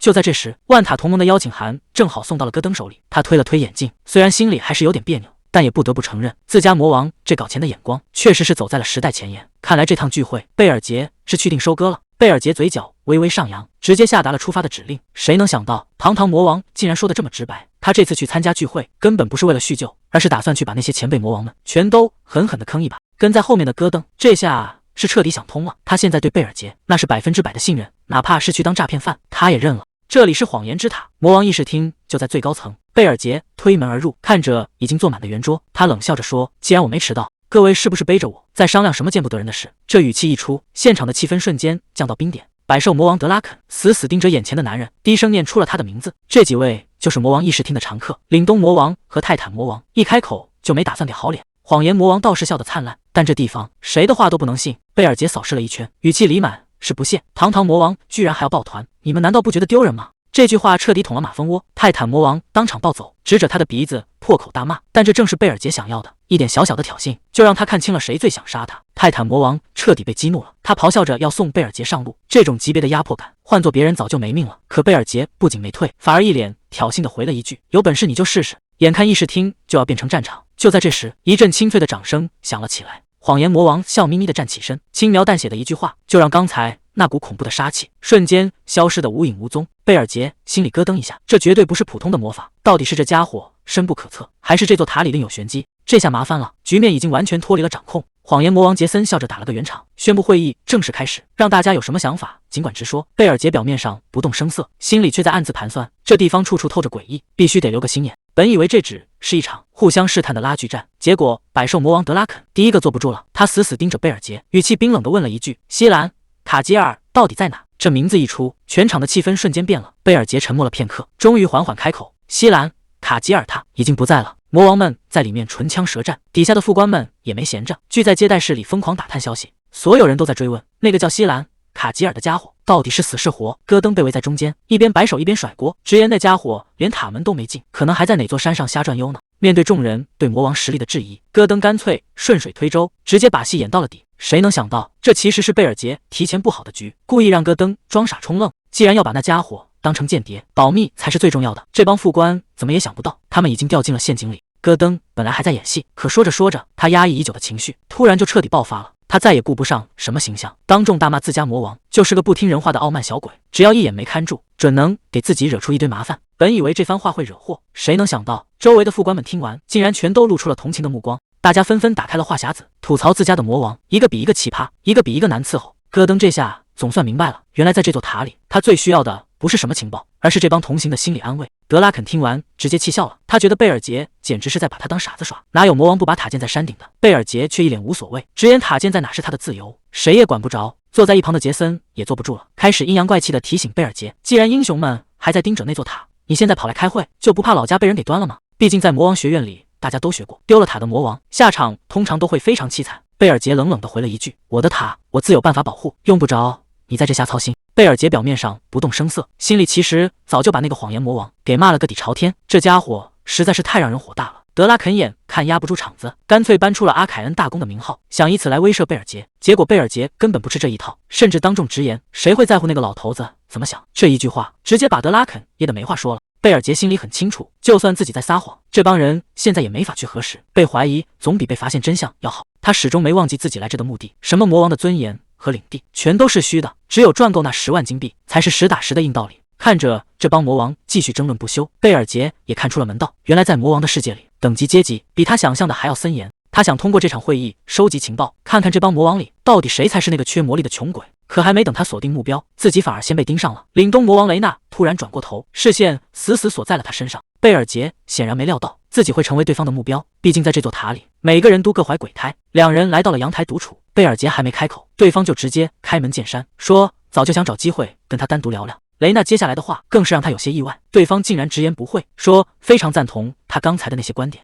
贝尔杰现在满脑子都是问号，他甚至开始怀疑眼前的雷娜是不是在前世也对自己说过同样的话。雷娜倒是表现得很坦诚，她说自己虽然守规矩，但也觉得魔王应该学会变通，尤其是在这种复杂的局势下，比起会议室里那帮蠢货，他觉得跟贝尔杰单独沟通显然要更有效率，甚至还顺口夸了一句贝尔杰长得比他预想的还要帅。这突如其来的好感让贝尔杰一时间没反应过来。雷娜顺势递出一个私人联络器，告诉他以后有需要随时联系。他直言自己终于找到了一个能说得上话的人，只要贝尔杰别做得太过火，他很乐意在暗中配合。就在雷娜准备离开的时候，贝尔杰却突然开口，问了一个关于谎言魔王的问题，这让原本轻松的气氛一下子又降到了冰点。雷娜离开时还在琢磨，他发现自己完全看不透贝尔杰，但有一点可以肯定，这家伙比那2个蠢货强多了。贝尔杰盯着手中的联络器，虽然现在还不能完全信任雷娜，但这个女人的出现对他来说绝对是个意外收获。与此同时，在贝尔杰的塔里，气氛可就完全不一样了。尔南兴冲冲地端着盘子，非要让罗杰尝尝他亲手烤的饼干，这可把罗杰给吓得不轻。他一边往后躲，一边纳闷，这可是戒备森严的魔王塔，公主到底是从哪弄来的烤箱，居然还能在这儿做起点心了。尔南竟然找魔王要了食材，直接把火元素精灵当成烤箱，现场给罗杰烤起了饼干。罗杰看着手里的饼干，心里其实已经做好了最坏的打算，毕竟堂堂公主亲自动手，就算再难吃，他也得硬着头皮夸一句绝了。可就在他咬下去的那一刻，事情突然变得不对劲了。这味道不仅没有翻车，反而好到让他整个人都傻了。这哪里是普通的饼干，简直就是能补充魔力的神药。罗杰感觉自己的灵魂仿佛一下子飞到了天堂，他这辈子都没吃过这么好吃的点心，这种前所未有的冲击感让他彻底沉溺在其中，完全无法自拔了。罗杰这下彻底服了，他一边回味一边纳闷，这饼干到底是怎么做出来的，简直让人欲罢不能。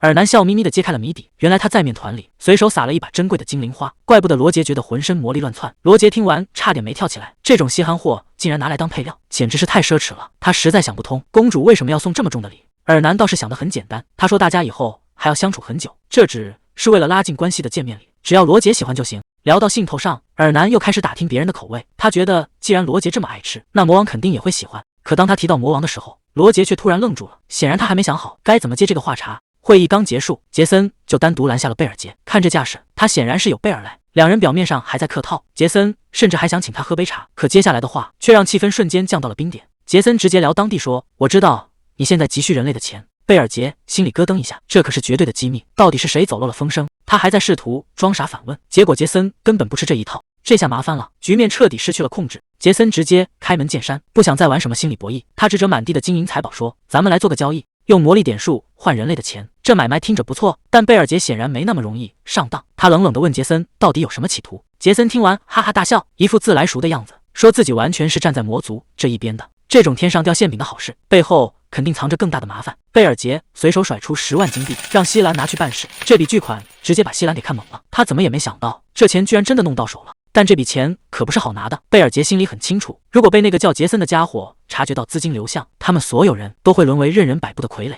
为了万无一失，贝尔杰把剩下的俘虏全部转化，变成了绝对服从的黑骑士和黑魔法师，其中领头的正是金月商会的阿曼。这些人现在已经成了赚钱的工具，虽然他们内心极度屈辱，甚至还在祈求西兰的救赎，但契约已经生效，他们只能乖乖听命于魔王。西兰这会儿还在心里盘算，只要人还活着，这笔债就能还得清，甚至还做着继续当英雄的美梦。他笑嘻嘻地伸出手，想跟贝尔杰套个近乎，甚至大言不惭地管魔王叫合作伙伴。结果这句话一出，气氛瞬间降到了冰点。贝尔杰手里的紫色能量直接炸开，一把死死扣住了他的脑袋。想得太美了，有一点你必须搞清楚，我们从来就不是什么合作伙伴，认清现实吧。从现在起，你是我的奴隶，而我才是你的主人。贝尔杰可没心思开玩笑，他根本不在乎什么忠诚，只要西兰乖乖听话就行。丢下一句冷冰冰的命令，就直接转身离开。还没等西兰缓过劲来，尔南突然出现在他面前，手里还拿着一封信，想拜托他送给王国的第13公主。西兰这下彻底无语了，他本想质问杰森为什么要背叛王国，甚至觉得是公主害他落到这步田地，可尔南接下来的话却让他当场愣住。公主不仅没打算回去，还提到了一个关于王室的秘密，这让西兰意识到事情远比他想象的要复杂。如果传闻是真的，那公主现在的选择反而变得合情合理了。戈登心里始终有个疙瘩，他倒不是不信任贝尔杰，只是担心西兰那个英雄真的会乖乖听从魔王的命令吗？贝尔杰却显得胸有成竹，在他看来，西兰虽然表面上不怎么靠谱，但绝不是那种为了钱就能卖命的小人。比起那个满脑子只有金币，笑起来连金牙都藏不住的矮人罗杰，西兰身上并没有那种人类特有的贪婪和卑劣，但这并不代表他有多高尚。贝尔杰早就看穿了，西兰这种人既不图财也不图名，他真正想要的其实是那种被万人敬仰的虚荣感，只要能让他维持住那点可怜的人气，他就永远逃不出魔王的手掌心。贝尔杰手里把玩着紫色宝珠，他早就想好了，既然西兰那么爱出风头，那就利用这一点彻底拿捏他，只要配合这颗宝珠，曾经的英雄就会变成魔王手中最完美的间谍。戈登在一旁听得心服口服，他没想到贝尔杰竟然把人类的本性研究到了这种地步，两人甚至已经开始畅想，当一个英雄以魔王部下的身份从内部亲手搞垮人类社会时，那场面该有多讽刺。就在这密谋毁灭世界的关键时刻，门外突然传来了敲门声，紧接着画风突变，尔南公主笑眯眯地探出头来，手里还端着一盘刚烤好的饼干，问他们要不要尝尝。这一下直接把2个大魔头给整不会了。贝尔杰还在那放狠话，嫌尔南最近进出房间太频繁，甚至威胁说要是这饼干不好吃，就直接把他关进地牢。尔南可不吃这一套，一脸自信的让他先尝尝再说。贝尔杰心里还挺不屑，觉得人类的甜点能有什么花样，结果刚吃下一口，事情就不对劲了，这味道简直像是在脑子里炸开一样。贝尔杰整个人都定住了，尔南在一旁看得可带劲了，他早就预料到会是这个反应，毕竟这可是连矮人罗杰都抵挡不住的美味。贝尔杰的手死死扣住王座扶手，甚至把木头都抓裂了，他正拼了命地压抑内心的震撼，绝对不能在人类面前丢脸。最后他强撑着挤出一句，味道也就那样吧。这死要面子的样子把尔南都给看傻了。贝尔杰越吃越觉得不对劲，这饼干里竟然加了灵魂之花，这种味道简直是在玩火。尔南倒是一脸兴奋，直夸魔王大人果然识货。贝尔杰这下反应过来了，这丫头把刚赏赐给他的宝贝转手又做成饼干送回来，这明显是另有目的啊！看着尔南那副不好意思的样，贝尔杰心里已经开始打鼓了，这顿下午茶恐怕代价不小。与此同时，西兰的英雄小队已经在魔族大将的护送下顺利走出了大山，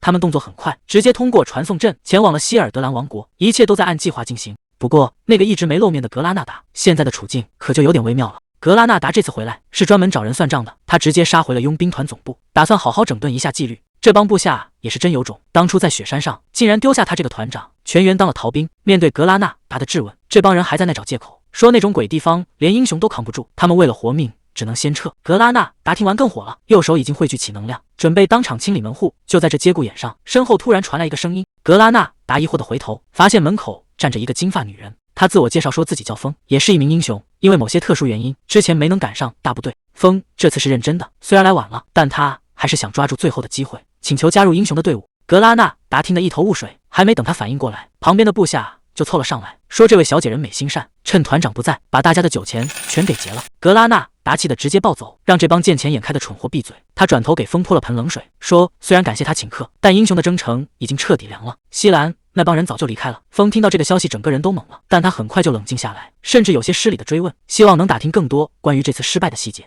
格拉纳达看着眼前这个奇怪的女人，心里盘算了一下，既然是魔王大人允许的范围，告诉他倒也无妨。这背后的真相恐怕会让他更加意想不到。听完格拉纳达的话，风整个人都怀疑人生了。他怎么也没想到，传说中的魔王城竟然不在山顶。既然目标已经没了，风觉得也没必要再待下去。他礼貌地道了谢，在桌上留下一袋沉甸甸的谢礼，转身走出了大门。旁边的佣兵看着那袋钱，眼睛都直了，一边嘲笑风是个不懂世俗的新人，一边还打赌说这种性格迟早会被同伴背后捅刀。格拉纳达冷冷地扫了他一眼，让他把脏手从钱上拿开。他很清楚，这个女人绝不像表面上那么简单。风戴上头盔，独自走进了昏暗的小巷。格拉纳达在屋里默默看着，谁也不知道这个突然出现的英雄接下来会掀起什么样的风浪。谁能想到，刚才那个看起来很菜的新人英雄，真实身份竟然是王国的公主。这帮全副武装的守卫是专门来抓他回去结婚的。面对守卫的逼迫，风的态度非常坚决，他宁愿在外面当各朝不保夕的英雄，也不想回去当什么王妃。格拉纳达躲在暗处偷听，心里却咯噔一下，这帮人穿着这么重的铠甲，走路竟然一点声音都没有，绝对是顶尖的高手。他本想趁早溜走，毕竟王国的家务事他可不想掺和，可还没等他迈开腿，一把冰凉的长剑就架在了脖子上。守卫不仅发现了他，还一眼看穿了他身上的伪装魔法。这下麻烦大了，格拉纳达直接被抓了个正着。这下真的踢到硬板了，格拉纳达现在命悬一线。更糟糕的是，他身上还带着魔王给的魔法道具，这要是被搜出来，他魔王部下的身份就彻底露馅了。对面的守卫根本没打算废话，直接把他当成了别国派来的间谍，冷冰冰的丢下一句：既然是间谍，那就绝对不能留活口。格拉纳达整个人都僵住了。就在这一瞬间，整个营地彻底炸开了锅。谁也没想到，竟然有人敢在这种时候硬闯。守卫大喊着：有刺客，快抓住他！格拉纳达这下成了众矢之的，所有人都在围追堵截，场面已经完全失控了。眼看局面越来越乱，守卫赶紧护住身后的风。殿下，这里危险，请您先撤退。这下麻烦了，格拉纳达能不能逃掉，全看这一哆嗦了。格拉纳达现在进退两难，作为这里唯一的精灵，一旦动用力量，身份就会立刻暴露。可如果不还手，根本没法活着离开。就在这时，风也拔出了长剑，他说自己也是英雄，绝不会躲在后面。眼看局面到了死地，格拉纳达只能豁出去了，哪怕身份暴露，也得先保住命再说。可谁能想到，贝尔杰竟然在这时候出现了。他冷冷地问了一句：这就是你迟到的原因吗？话音刚落，一道恐怖的紫色能量瞬间炸裂，贝尔杰从天而降，强大的压迫感让全场瞬间安静。他冷冷地看着格拉纳达，问他是不是在这里偷懒。守卫们吓得魂飞魄散，大喊着魔王降临了。格拉纳达一脸无奈，指着自己的伤口问：你难道看不出我现在的处境吗？贝尔杰却根本没当回事，觉得这点小伤吐口唾沫就能好。这下误会可闹大了，守卫们认定魔王是来绑架风公主的，一个个拼了命也要护驾。风倒是很冷静，觉得这是除掉魔王的大好机会。结果贝尔杰一脸无辜，说自己根本不知道她是公主。守卫们哪里肯信，就连格拉纳达也纳闷，既然不是为了公主，那你这位大魔王到底是来干什么的？贝尔杰一脸淡定地说，自己只是碰巧路过办点事。这话一出，格拉纳达在旁边直接听傻了，吐槽他就算要撒谎，能不能编个走心点的理由？在魔塔的时候，贝尔杰问尔南公主到底想要什么，没想到尔南笑眯眯地开口，说他想要塞尼尔粉末。这东西可不简单，贝尔杰立刻反应过来，那是专门用来签订精灵契约的宝贝。尔南倒是干脆，直接点头承认了。可谁能想到，这小小的粉末背后竟然藏着一段几百年前的密史。当时一个叫塞尼尔的精灵，竟然背叛了自己的族群，投靠了人类王国。当年国王为了让普通人也能强行和精灵签订契约，命令塞尼尔研发出了一种粉末，这就是塞尼尔粉末的由来。贝尔杰看着眼前的尔南，觉得凭他的天赋根本不需要这种外力辅助，尔南却在那儿装柔弱，说塔里魔力太稀薄，没有粉末自己根本撑不住。贝尔杰直接拆穿了他，别装了，你其实是想契约新的高阶精灵吧？尔南见瞒不住了，只能尴尬的承认了。但这让贝尔杰心里咯噔一下，在他的前世记忆里，尔南是在27岁那年才完成了契约高阶精灵的壮举，当时这件事震惊了整个大陆。可现在他竟然打算把这个进度整整提前7年。贝尔杰顺手拿了一块饼干，淡淡的说只要能变强，其他的他根本不在乎。吃完这顿饭，他就要动真格的了。他指尖汇聚起恐怖的紫色能量，直言自己也有苦衷，打算在这里速战速决。这一招威力极大，目标直指对面的风。风还没反应过来，整个人就被紫色的光芒彻底淹没。巨大的爆炸声响彻四周，所有人都以为他死定了。可等烟尘散去，贝尔杰却露出了玩味的表情，感叹英雄果然名不虚传。风浑身散发着青色斗气，在废墟中屹立不倒。风彻底爆发了，他大喊着英雄的斗气就是魔王天生的克星，比起那座让人窒息的皇宫，他觉得自己更属于这片战场。这一招星月斩是皇室最顶尖的剑术，只有最强的剑士才有资格传承。剑气所到之处，一切阻碍都被瞬间切断。可谁能想到，这么强大的英雄竟然只是皇室眼里的一件商品，因为地位卑微，他被当成毫无价值的筹码，直接卖给了外国的国王。看着国王那副自以为要迎来第二春的嘴脸，风心里10000个不服气，凭什么要把他送去嫁给那个变态老头？这简直太不公平了。为了摆脱这种荒唐的命运，他曾跪在教官面前苦苦哀求，没日没夜地疯狂训练。他不想只被当成一个公主，他要成为真正的英雄。只要能在这里杀掉魔王，他就能证明自己的价值。到那时候，他将彻底获得自由，再也不用听从父亲的命令，更不用被当成联姻的工具。他的人生必须由他自己说了算。谁能想到，封堵上一切的必杀技竟然被贝尔杰徒手接住了？那道足以切断一切的剑气，在他手里就像脆弱的玻璃。贝尔杰甚至还笑了笑，评价说这招剑气还不赖。接着随手一捏，整道剑气瞬间崩碎。这下风彻底懵了，他怎么也没想到，自己苦练多年的最强招式，在魔王面前竟然连防都破不了。贝尔杰居高临下的看着他，语气里全是嘲讽。他说：“既然是英雄，肯定不会被这种程度的攻击直接给干掉吧？”风整个人都僵住了，看着天空中那股恐怖的力量，他终于意识到自己面对的究竟是什么样的怪物。贝尔杰露出一丝邪笑，在他眼里，风不仅是英雄，更是身份尊贵的公主。这个双重身份对他来说简直太有用了。风下意识的想要后退，嘴里不停的喊着拒绝，可现在求饶已经太晚了。远处的守卫拼命大喊，想要过来营救公主，但谁都看得出来，风已经彻底落入了魔王的手掌心。伴随着一声惊天巨响，整条街道瞬间被火光吞没，到处都是坍塌的废墟和士兵们惊恐的惨叫。谁都没想到，魔族竟然敢在光天化日之下直接袭击防守严密的霍尔顿大道，现场乱成了一锅粥，到处都在喊着救人。曾经不可一世的骑士团，现在全都倒在血泊里，连敌人的影子都没摸着。就在这时，一个重伤的士兵带回了最让人绝望的消息：风公主已经被魔王亲手带走了。这句话一出，所有人都懵了，魔王竟然亲自现身，还掳走了帝国的希望，这下天真的要塌了。在阴森寒冷的贝尔杰之塔地下牢房里，又多了一个昏迷不醒的倒霉蛋。尔南凑近一看，发现这竟然也是一位公主。贝尔杰表现得很随意，说这是他在路上顺手捡回来的第9皇女风，他命令尔南以后负责照顾她，毕竟养好了以后说不定还有大用处。尔南觉得很奇怪，为什么魔王要不停地绑架公主？贝尔杰也没设防，直接解释说是为了获取魔能点数，所以的定期抓几个顺位比较低的皇室成员。尔南顺着话茬往下问，想知道魔能点数到底是什么。贝尔杰刚准备开口解释，却突然停住了。他猛地反应过来，自己是不是疯了？为什么要对着一个囚犯把这种魔族的最高机密全都给抖出来？这下气氛尴尬了，贝尔杰差点就说漏了嘴。贝尔杰赶紧找了个借口，转身就走。他觉得自己最近有点不对劲，是不是因为见面的次数太多，竟然对这个囚犯产生了一种莫名其妙的亲近感？他在心里不停地警告自己，清醒一点，尔南只是个用来换点数的囚犯，绝对不能对他有任何多余的情绪。与此同时，第9公主被绑架的消息像长了翅膀一样，瞬间传遍了整个大陆，所有帝国的人都陷入了恐慌。在英雄公会的总部，气氛压抑得让人喘不过气，高层正在严厉质问西兰，要他保证刚才说的每一句话都是真话。西兰低着头，语气里满是挫败感。他说自己确实跟丢了魔王，甚至连魔王之塔的影子都没摸着。作为帝国的英雄，他愿意为这次惨败承担所有的后果。出乎所有人的预料，工会高层并没有为难西兰，反而安慰他说，如果因为一次失败就惩罚英雄，以后谁还敢替帝国卖命？西兰总算松了一口气，但接下来的麻烦更大。帝国那边催得非常紧，要求立刻发起第2次远征，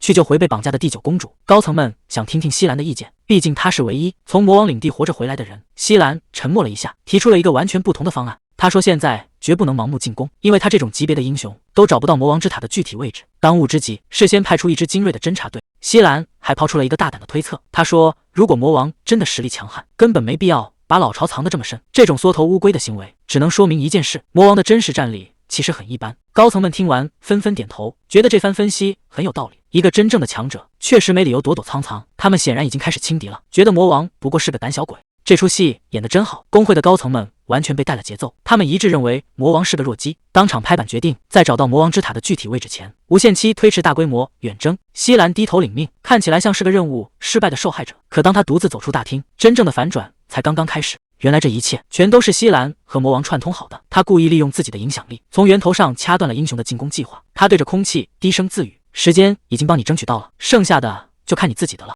画面一转，戈登正通过远程通讯汇报着这一切，西兰的一举一动，甚至连工会内部的会议细节，全都在魔族的掌握之中。贝尔杰冷冷地看着屏幕，只回了一句：“继续盯着。”谁能想到，堂堂帝国的最强英雄，竟然成了魔王安插在工会里最深的一颗钉子。这场博弈从一开始，帝国就已经输得彻彻底底。贝尔杰现在回想起来，脊背还有点发凉。他完全没想到，英雄工会竟然早就准备要总攻了。要是没有西兰在内部打掩护，这次真的要出大事。看来把西兰收为部下，绝对是这辈子最正确的决定。现在西兰和格拉纳达都在塔外替他办事，只要有这2个人在，英雄远征的计划就只能无限期推迟。贝尔杰也没闲着，他一直在疯狂刷分，通过绑架各国的公主，他的魔力点数已经攒到了惊人的数字。他甚至在计划利用宝珠把这些俘虏直接转化成自己的顶级战力。与此同时，塔内的防御也在全面升级。矮人罗杰正带着人疯狂加固第1层的防御工事，而克鲁图则在外面不断扩张魔王的势力范围。只要尔南公主能成功契约高阶精灵，这座魔王之塔就会变成一个绝对无敌的要塞。到那个时候，普通的英雄连靠近的胆量都不会有。但这仅仅是个开始，贝尔杰真正在意的是向外界展示他真正的力量。他要向那些曾经杀掉他的英雄们一笔一笔讨回公道。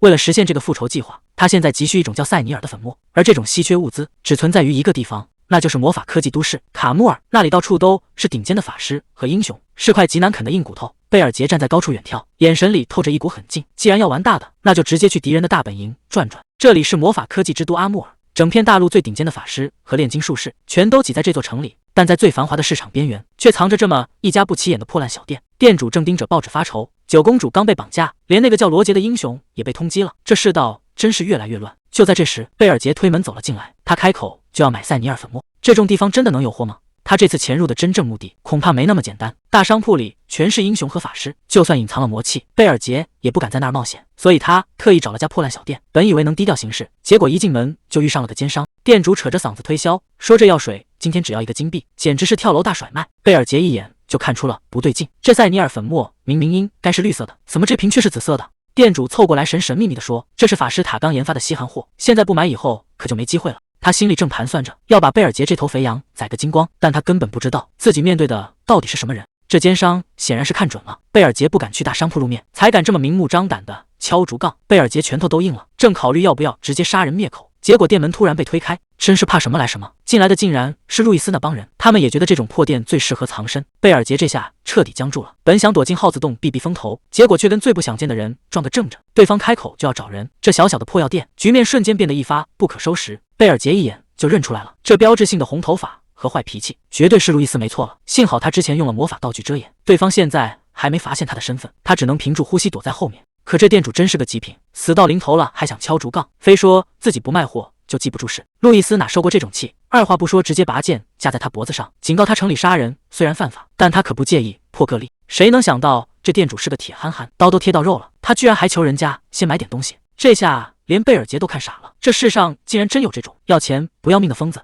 谁能想到路易斯竟然被这无赖店主逗笑了，他收起长剑，打算看看这店里到底有什么宝贝。店主一看有戏，立马换了副嘴脸，开始忽悠，把刚才卖给贝尔杰的假粉末改个名字就敢要价3个金币。贝尔杰在旁边看得目瞪口呆，这奸商不仅做得起价，还脸不红心不跳的说是稀罕货，简直把路易斯当成了头号冤大头。偏偏路易斯还真就信了，爽快的掏了钱，顺便打听起罗杰的下落。店主收了钱，办事也利索，指引他们去中央广场的一家名店，说那里肯定有人知道线索。贝尔杰心里暗叫不好，这帮人离真相越来越近了，要是再不行动，罗杰恐怕真的藏不住了。路易斯前脚刚走，贝尔杰就忍不住感叹，这店主确实有2把刷子，一瓶垃圾竟然能卖出3个金币。店主倒是挺得意，说这全靠贝尔杰没当场拆穿，而且他一眼就看出来路易斯是个不差钱的贵族小姐，这货甚至还想变本加厉，开口要收贝尔杰10个金币，说是要传授他怎么骗人的秘籍。贝尔杰也是气笑了，这家伙真是个死性不改的骗子。不过这种不要脸的劲头，倒确实是个不可多得的人才。他难得动了爱才之心，给店主指了一条明路，让他去金月商会报自己的名号。谁知道店主根本不领情，一脸嫌弃地说那商会都要破产了，他这种前途无量的精英才不会去那种穷地方凑热闹。贝尔杰冷笑一声，直接揭开了真相，刚才那个被骗的女人可是号称疯狗公主的路易斯。店主这下彻底傻眼了，他万万没想到自己竟然在路易斯的脖子上动土，这简直是嫌命长了。贝尔杰趁热打铁，再次邀请他加入金月商会，不仅开出了月薪1金币的高价，还威胁说如果不答应就把路易斯叫回来叙旧。店主先是装出一副快吓死的样，求着贝尔杰千万别这么干，可下一秒他竟然直接变了副嘴脸，这变脸的速度比翻书还快。他露出一脸奸诈的笑，看来在绝对的利益面前，什么疯狗公主全都被他抛到脑后了。这店主真是不见棺材不掉泪，他觉得贝尔杰就是在虚张声势，甚至还嚣张的大喊大叫，让贝尔杰有本事就把公主叫回来。他断定堂堂公主绝不可能亲自来这种破地方，一边骂一边让贝尔杰赶紧滚蛋。贝尔杰也没废话，只是淡淡的回了一个好字，接着头也不回的走出了大门。可还没等店主松口气，门口突然出现了一个恐怖的身影，路易斯带着满身的杀气，竟然真的去而复返了。看着门口那个被火焰包围的怪物，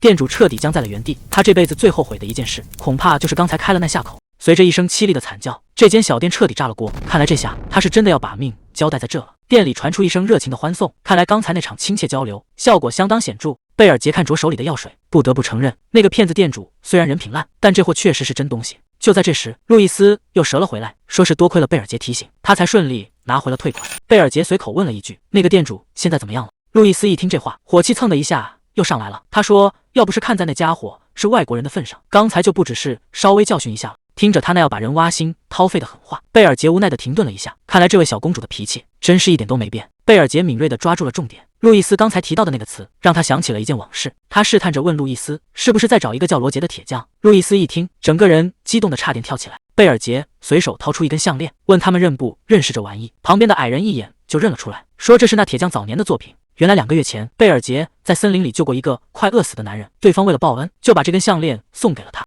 这下线索全对上了，贝尔杰竟然成了那铁匠的救命恩人。路易斯兴奋的语无伦次，非要拉着贝尔杰连喝5天大酒。贝尔杰赶紧让他打住，这女人要是疯起来，真是谁也拦不住。为了留住贝尔杰，路易斯连压箱底的宝贝都拿出来了。这枚矮人王国的顶级徽章，能直接兑换最强悍的装备。贝尔杰道也不客气，收下徽章，转身就走。这东西确实对他大有用处。旁边的罗矮人赶紧问路易斯，接下来咱们该怎么办？路易斯露出一副志在必得的样子，说要立刻联系他老爸，直接叫增援过来摇人。看这架势，他是铁了心不打算放贝尔杰走了。而独自离开的贝尔杰心里却在盘算着另一件大事。在他众生前的记忆里，百兽魔王德拉肯就是在这个时间点变强的。如果让那家伙再次吞噬掉召唤兽的核心，那这世界可就真的要变天了。贝尔杰死盯着远处的魔物，那颗充满能量的核心才是他唯一想要的东西。但他心里很清楚，现在的自己受为面法则压制，如果跟一身神装的路易斯硬碰硬，顶多也就是个2败俱伤。想要在这地方活下去并完成复仇，他就必须变得更强。既然自己现在不方便动手，那就只能借刀杀人了。贝尔杰想到了一个绝妙的计划，他要把路易斯引向百兽之塔，让他去跟那个怪物死磕。一个是外号狂犬的疯女人，一个是凶残的百兽魔王德拉肯。等他们2个杀得难解难分时，真正的赢家才会现身。贝尔杰死盯着眼前的能量，那颗跳动的召唤兽之心就是他翻身的关键。他在心里暗暗发誓，这股力量谁也别想从他手里抢走。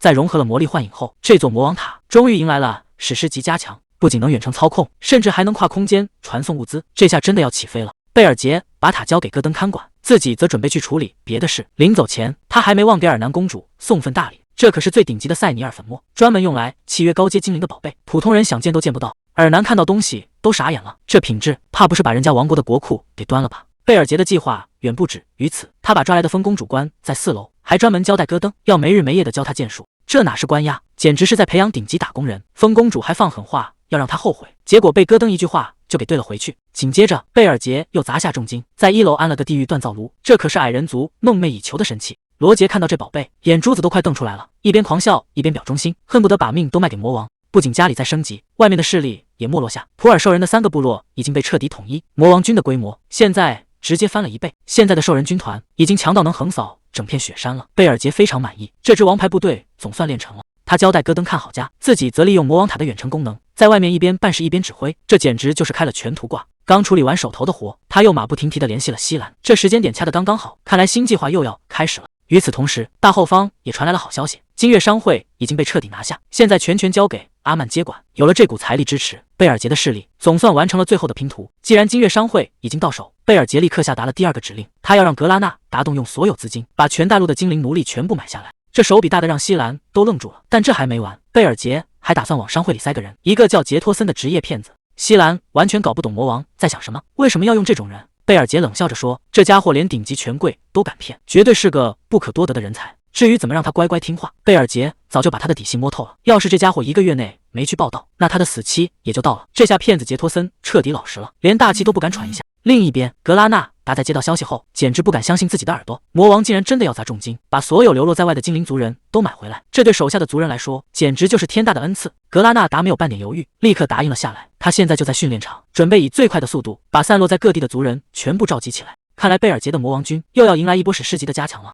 能救回族人固然是好事，但格拉纳达心里很清楚，这事儿绝对没那么简单。魔王恐怕是想把这些精灵全都培养成安插在各地的间谍。难道这一切都在贝尔杰的算计之中吗？格拉纳达越想越觉得不对劲，这分明是刚出狼窝又入虎穴。而他手下那帮兵油子此时也正憋着坏水，他们根本不想练什么精灵剑法，觉得格拉纳达就是个老古董，甚至还商量着要集体跑路。眼看这支队伍就要散架了，格拉纳达却根本没心思管，他现在满脑子都是族人的安危，一边是魔王的阴谋，一边是随时会哗变的士兵。格拉纳达的处境已经到了最危险的边缘，与其一辈子当人类的奴隶，最后凄惨的死在阴暗角落，格拉纳达觉得跟着魔王干反而更有前途。既然想通了，那这帮带头闹事的兵油子就绝对不能姑息。他反手就是一个魔法，直接把副队长捆成了粽子。这招杀鸡儆猴非常管用，刚才还想跑路的士兵们这下全都被吓傻了，谁也不敢再多说一个字。就在这时，西兰发来了通讯，询问情况。格拉纳达一边淡定地处理现场，一边提到了贝尔杰的最新动向。听说魔王接下来的计划竟然是要去寻宝，这让西兰彻底懵了。在这种节骨眼上，贝尔杰到底在打什么主意？镜头一转，我们来到了奥尔穆斯雨林王国，这里的气氛异常紧张。路易斯公主正带着人在茂密的丛林里疯狂搜寻，可就在这时，士兵带来了一个糟糕的消息，对方已经发出了最后通牒，要求他们必须立刻撤军。这下事情彻底陷入了僵局，但路易斯显然不想放弃，他还没抓到那个混蛋，怎么可能就这样灰溜溜的回去？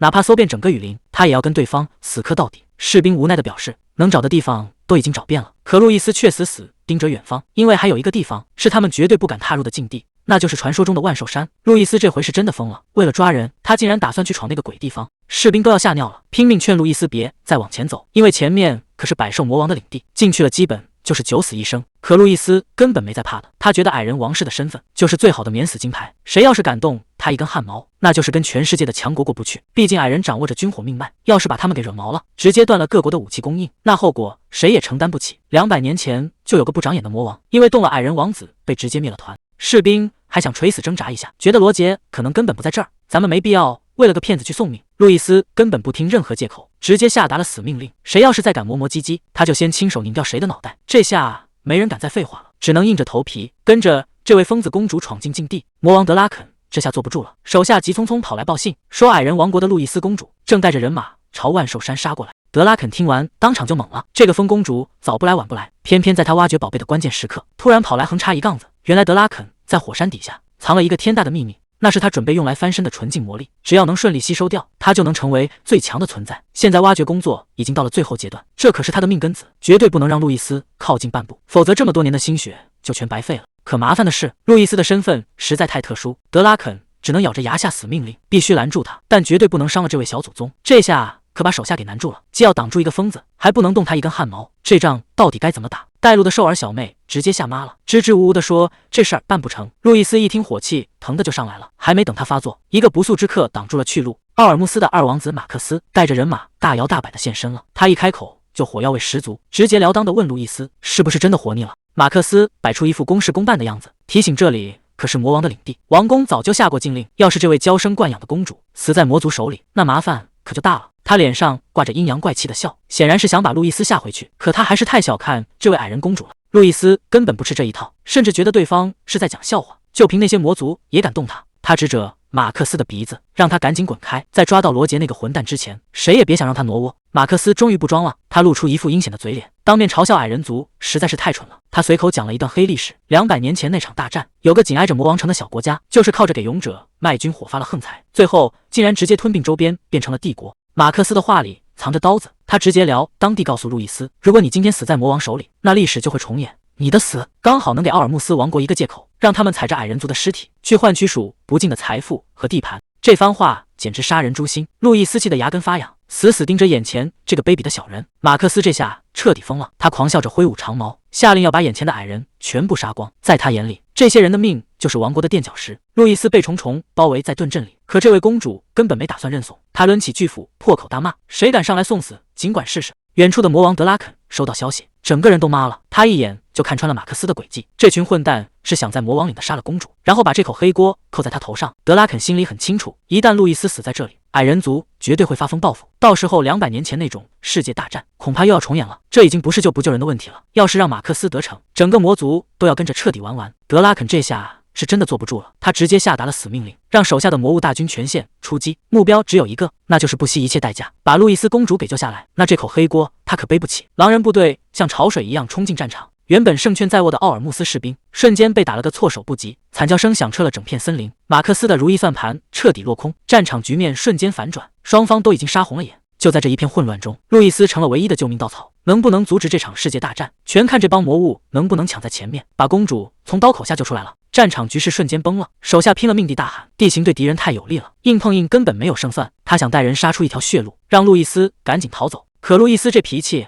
哪受得了这种气，他整个人都要炸了，非要冲出去把对方全宰了不可。手下在旁边拦都拦不住。就在这时，马克思在上方发出了冷笑，他嘲讽路易斯躲在盾牌后面，简直像只滑稽的缩头乌龟。他手里的长矛开始汇聚紫色能量，语气里全是杀意，说要用这一招直接送公主上路。这下麻烦大了，马克思显然是动了真格的。路易斯要是躲不开这一击，恐怕真的要交代在这儿了。马克思突然停住了动作，这股恐怖的魔力让他心里发毛。他以为是百兽魔王的部下赶到了，可事情根本没那么简单。贝尔杰正躲在高处冷冷地看着，他觉得这帮人类真是麻烦，内斗竟然打乱了他的原定计划。不过既然撞见了，那就顺手处理掉好了。马克思很快就发现不对劲，这股气息根本不是什么魔兽，而是一个更可怕的存在。还没等他反应过来，贝尔杰已经鬼魅般出现在他面前，直接宣判了这位王子的死刑。今天谁也救不了他，奥尔穆斯王国的野心到此为止了。马克思这下急了，一边盯着眼前的贝尔杰，一边命令手下赶紧去杀公主。他以为只要拖住这个高阶魔族，计划就能成功，结果他大错特错。就在士兵们冲过去的一瞬间，一道残影直接杀入战场。马克思整个人都傻了，他怎么也想不到，一个矮人速度竟然能快到这种地步。谁也没看清发生了什么，只听见一片惨叫。路易斯彻底爆发了，马克思还在盘算着要先解决掉那个疯公主，结果下一秒他就被紫色的魔力死死缠住。这下麻烦了，他根本没料到对方竟然能这么轻易地困住他。就在他动弹不得的时候，周围的魔力却突然消失了。还没等士兵们反应过来，真正的噩梦才刚刚开始。路易斯挥舞着巨斧，像旋风一样冲进人群，这简直是单方面的屠杀。士兵们一边惨叫，一边试图围攻路易斯，但根本拦不住。路易斯已经彻底杀红了眼，谁敢挡在前面，下场只有一个。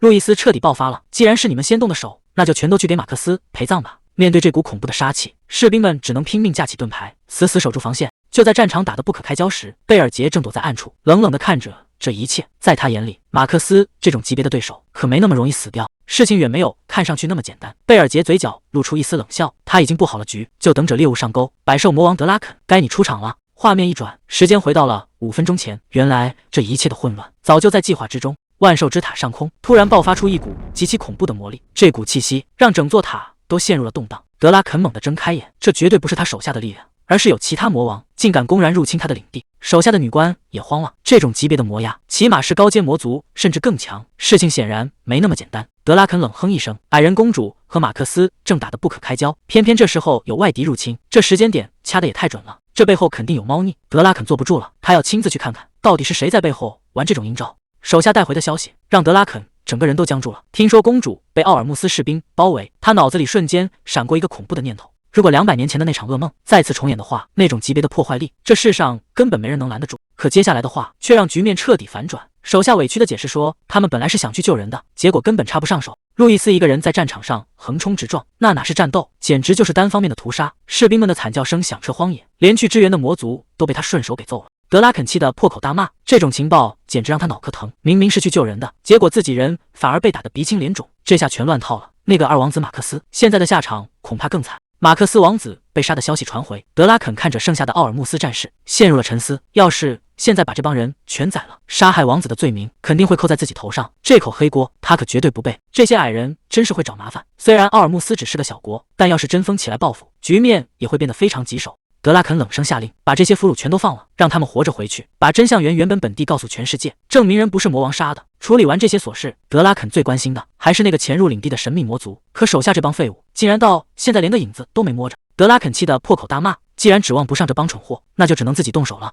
如果对方是擅长隐匿的高阶魔族，普通手段确实没用。德拉肯决定是出压箱底的招数，超感官强化，彻底锁定那个入侵者的位置。德拉肯彻底动了真格，他将魔力汇聚在感官上，开启了超感官强化。在这种状态下，任何隐身魔法都会留下痕迹。果然，他在空气中捕捉到了一股极其陌生的魔族气息，这股能量残留正指向森林深处。德拉肯猛地反应过来，那个混蛋的目标竟然是冲着路易斯去的。森林里的士兵还在傻傻搜寻，根本没意识到真正的危险已经擦肩而过。德拉肯再也按捺不住怒火，他发出一声震天动地的怒吼，整个人化做一道残影，朝着公主消失的方向狂奔而去。敢在百兽魔王的领地动他的人，那家伙简直是找死！德拉肯在森林中疯狂穿梭，可越跑越觉得不对劲，这根本就是一个圈套。对方故意暴露高阶魔族的气息，甚至利用矮人公主当诱饵，全都是为了把她从火山引开。这招调虎离山玩的实在是太狠了。那个幕后黑手的真正目标根本不是什么公主，而是火山深处的神兽之心。就在德拉肯拼命往回赶的时候，火山内部的守卫根本没察觉到危险降临，一个黑影已经悄无声息地潜入了禁地。贝尔杰看着眼前翻滚的岩浆，这里的能量波动极其异常，显然不是普通的熔岩。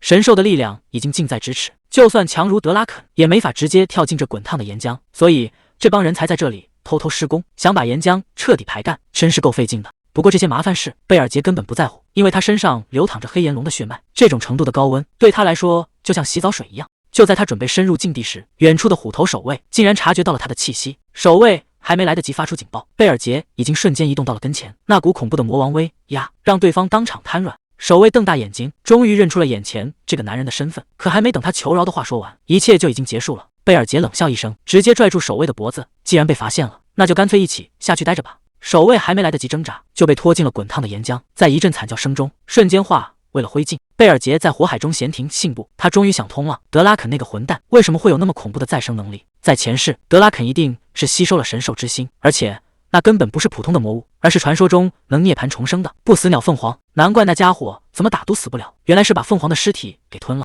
画面一转，回到了贝尔杰还在魔王学院的日子。那时候的他就已经察觉到了某些不对劲。在魔界的古老记载中，凤凰是唯一能跨越维度的神兽，它们的力量虽然各不相同，但都有一个共同点，那就是历史上所有吞噬过凤凰的魔王，最后都成了统治时代的顶级强者。这种力量足以改写整个魔界的历史。贝尔杰看着翻滚的岩浆，嘴角露出一抹冷笑。德拉肯，我真得好好谢谢你，要不是你前世吸收了凤凰，我也没机会重生回到现在。你恐怕做梦都想不到，自己费尽心机藏好的宝贝，竟然成了我的垫脚石。这股让我嫉妒了一辈子的力量，这一世终于要归我了。到底是哪个混蛋，竟敢动我的凤凰？德拉肯彻底气疯了，他在脑子里飞快盘算，难道是贝尔杰那个家伙？不对，就凭他手下那几个残兵败将，根本不可能发现这里的秘密，更别提那些刚上任的新人魔王了。这地方隐蔽的连鬼都找不到，安保工作明明万无一失，怎么可能出问题？德拉肯越想越火大，像头发疯的野兽一样冲回洞穴。守卫还没看清是谁，就被这股恐怖的力量直接撞飞。德拉肯现在谁也不信，他必须亲眼确认那个藏在深处的宝贝到底还在不在。德拉肯在心里飞快排除嫌疑人乌加纳，脑子根本想不出这种计谋。雷娜又是冰属性种族，凤凰的力量对他来说就是剧毒，所以只剩下那个混蛋了。德拉肯冲到岩浆池边，急切地询问神兽的情况。守卫战战兢兢地回答：神兽倒是没事，但刚才有个兄弟莫名其妙跳进岩浆里自杀了。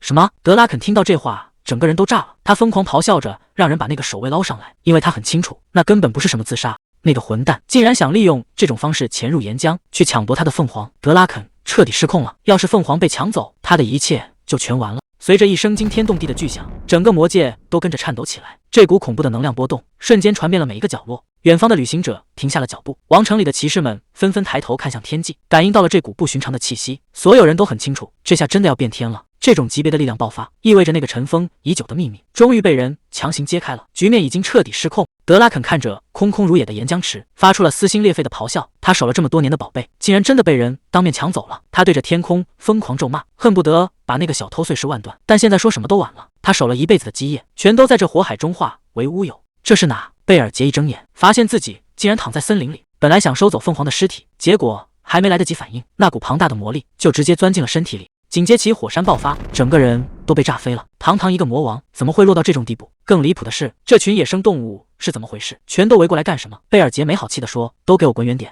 这感觉太不对劲了。”身体好像已经不是自己的了。贝尔杰低头看向水面，整个人彻底愣住，水里倒映出的这张脸到底是谁？与此同时，在远方的奥尔姆斯宫殿，气氛也异常凝重。路易斯公主正在汇报杰森王子和那些勇士们，明明刚从魔王手下救了大家，可就在刚才，情况突然发生了巨变。够了！国王猛地拍案而起，什么为了保护弱者而牺牲，在他眼里全是狗屁。他现在只要复仇，立刻通知英雄公会，集结所有战力去讨伐百兽魔王德拉肯。另一边，英雄西兰发来了远程通讯，可看到屏幕对面的人，他一下子愣住了，这人到底是谁？贝尔杰一脸淡定，解释说自己只是变了个样子，让西兰赶紧汇报情况。西兰这才反应过来，奥尔姆斯王已经下令，一支规模空前的英雄远征军正在火速集结。贝尔杰冷笑一声，看来一切都在预料之中。西兰继续汇报，这次远征军的阵仗大得惊人，总司令罗泽尔是位精通火系的实心战斗法师，副司令巴尔拉夫更是个纯靠肉身力量就登顶实心的狠角色。整支队伍足足有500人，其中200个都是英雄，他们打算在奥尔姆斯集结，直接强攻百兽魔王的塔。贝尔杰听完却冷笑一声，200个英雄里竟然只有2个实心战力，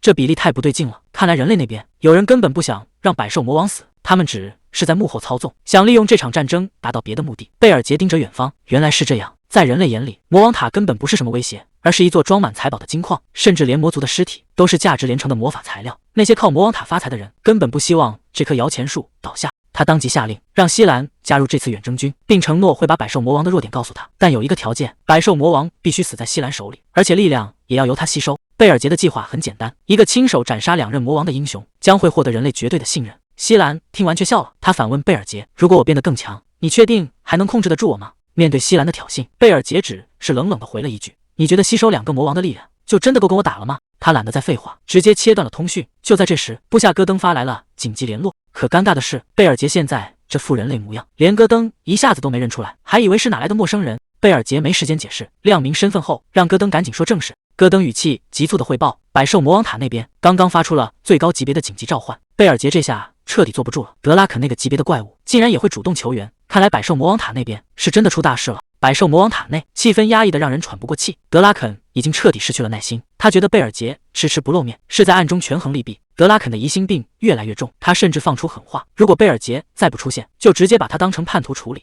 可他不知道的是，贝尔杰在赶来的路上被阴了，整个人被死死按在地上，动弹不得。就在这生死关头，部下戈登还打算开传送门，直接过来跟贝尔杰会合。贝尔杰急得大喊，让戈登千万别过来，因为这里的危险远超所有人的想象。他强撑着站起身，现在只能硬着头皮先杀出一条血路了。德拉肯这个疯子已经察觉到贝尔杰就在附近，这下麻烦大了。如果贝尔杰直接走过去，德拉肯肯定会怀疑他一直在暗中监视，但如果绕路迟到了，同样会被当成心怀鬼胎。为了演戏演全套，贝尔杰必须先全速赶回自己的魔王塔，然后再带着戈登通过正规传送门抵达现场。可现在的速度还是太慢了，哪怕只迟到几分钟，德拉肯那边的局势可能就会失控。贝尔杰现在简直是火烧屁股，他必须再快一点，否则所有的计划都要泡汤。这下彻底藏不住了。贝尔杰本想保存魔力，可背后的不死鸟之翼竟然强行破体而出，这股力量完全不听使唤，疯狂的在半空中炸裂开来。贝尔杰自己都懵了，这到底是怎么回事？他猛然意识到，在自己的胸口深处，那颗本该消失的心脏竟然还在疯狂跳动，这简直是活见鬼！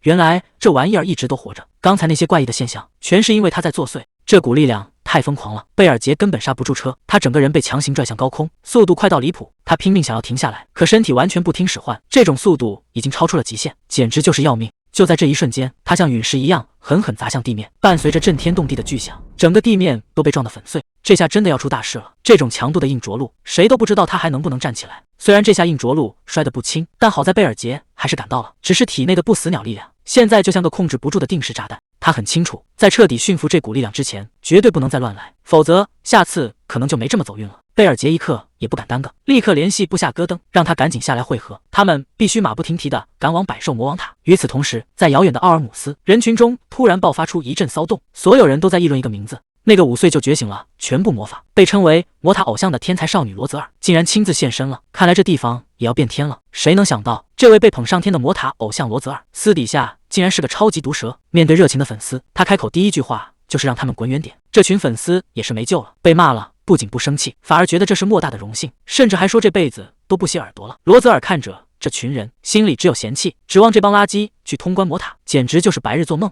就在这时，人群中突然爆发出一阵惊呼，因为真正的重磅人物出现了，那就是曾击败过魔王的实心英雄西兰。虽然听说他最近远征失败了，但实心英雄的名号摆在那，只要他一现身，整个场面瞬间就变得不一样了。西兰主动上前打招呼，本想表现的大度一点，结果却碰了一鼻子灰。罗泽尔根本不吃他这一套，他当众揭了西兰的老底，嘲讽他是个厚脸皮的失败者，甚至还提到了那枚肮脏的戒指，问他是不是因为没精灵才不戴了。这下西兰彻底尴尬了，他只能一边打哈哈，一边在心里祈祷，这女人千万别再乱说话了，要是那点破事被抖出来，他苦心经营的英雄名声就全毁了。如果不是为了魔王的命令，他这辈子都不想见到这个疯女人。表面上两人还要联手对敌，西兰甚至主动请缨去解决百兽魔王，可实际上他们各怀鬼胎，谁都想拿走最后的那份战功。罗泽尔让他离远点，西兰嘴上答应的痛快，心里却已经发了狠。百兽魔王的人头他拿定了。唰的一下，传送门在森林里强行开启，贝尔杰带着人马总算赶到了地方。德拉肯早就在这等着了，他低声说：“你们来的正是时候，具体的细节等进去了再跟你们交代。”贝尔杰笑了笑，看来这趟还没迟到。这里就是百兽之塔的最顶层，真正的麻烦恐怕就在这扇门后面。这几个魔王刚碰面，气氛就有点不对劲。乌加尔直接问德拉肯到底出什么大事了，非要搞这种紧急会议。杰森也凑热闹，问是不是跟最近闹得沸沸扬扬的那个英雄之旅有关系。德拉肯冷哼一声，既然你们都听到了风声，那我也就不绕弯子了。他死死盯着在场的每一个人，就在咱们这些人里，有个内鬼派人潜入我的领地，把我准备吸收的凤凰尸体给偷了。更离谱的是，那家伙还顺手干掉了二王子，这才惹出了英雄这档子麻烦事。乌加尔在旁边听得心里一惊，德拉肯这家伙竟然偷偷藏了一只凤凰。杰森在旁边看戏，心里忍不住吐槽，德拉肯这波操作简直蠢透了，不仅弄丢了召唤兽，还故意搞出英雄之旅这种自杀行为，这不明摆着是想拉整个大陆下水吗？德拉肯现在已经彻底炸了，他心里很清楚，有人在背后阴他，想让他死在这，但他可不是好惹的。既然有人想让他垫背，那谁也别想活。为了揪出那个叛徒，他决定动用最后的底牌，买下黑匣子的钥匙。这玩意儿在每座塔里都有，能记录魔王的一举一动，原本是用来复盘战斗的，但因为太费魔力，而且塔一塌就跟着消失，平时根本没人理会。但这回德拉肯要玩命了，贝尔杰这下彻底慌了，他万万没想到德拉肯竟然会祭出黑匣子这一招，要是真在自己的塔里打开这玩意儿，那他之前干的那些事可就真没法赖账了。德拉肯这老狐狸故意当着所有人的面放话，说打开黑匣子需要塔主的许可。他冷笑着扫视全场，各位，你们应该都会点头答应吧？除非那个内鬼就在你们中间，否则谁会在这时候犹豫呢？这一招阳谋简直太狠了。贝尔杰在心里把德拉肯骂了10000遍，但在这种局面下，谁敢说个不字？为了洗清嫌疑，在场的魔王们只能一个接一个表态，全都同意了授权。这下麻烦大了，真相马上就要藏不住了。贝尔杰最后还是点了头，他当众宣布自己同意授权打开黑匣子。德拉肯这下满意了，既然大家都同意，那今天的会议就到此为止，他会亲自去查，等有了结果再挨个找大家算账。但这事儿越想越不对劲，要知道黑匣子的钥匙可是个一次性货，而且价格高的离谱，整整要990多万点数。德拉肯疯了吗？在英雄之旅这种节骨眼上，他绝不会平白无故花这么多钱，甚至冒着生命危险去买一把钥匙，除非他已经做好了万全的准备，只要等这波英雄的进攻一结束，他就会立刻开启黑匣子，把那个内鬼彻底揪出来。贝尔杰心里很清楚，在黑匣子被彻底打开之前，他必须先下手为强，把德拉肯这个麻烦彻底解决掉。他立刻赶回了自己的地盘，戈登早就把一切都准备好了，就等他回来主持大局。贝尔杰决定从第一层开始检查，看看他的秘密武器到底靠不靠谱。刚进门，矮人罗杰就兴奋地大叫起来，他指着眼前那个巨大的金属怪物，满脸都是狂热。这就是他专门为魔王打造的杰作——地狱头石机1号。有了这个大家伙，贝尔杰终于有了翻盘的底气。罗杰现在已经彻底玩嗨了，他指着自己的宝贝大喊大叫，说这是他这辈子最完美的杰作，不仅能自动吸取魔力，还能打出各种属性的炮弹，简直就是史上最强的移动坦克。看着罗杰这副癫狂的样子，贝尔杰心里直打鼓。他当初只是让这家伙随便造点东西，没想到竟然造出个这么个疯子。戈登在一旁低声解释，虽然罗杰人是疯了点，但这武器的威力绝对没话说，要是觉得不靠谱，现在收回权限还来得及。贝尔杰沉默了片刻，最后还是决定放手让他去干，他倒要看看这个疯子到底能折腾到什么地步。第2层的守关领主终于露面了，竟然是风。这一记巨大的月牙剑气，换做别人早就没命了，可贝尔杰连躲都没躲，直接伸手接住了这股能量。随着一声脆响，足以开山裂石的招式竟然被他单手捏成了碎片。贝尔杰语气平淡说，他这么多年真是一点都没变，这种程度的攻击对他来说根本不痛不痒。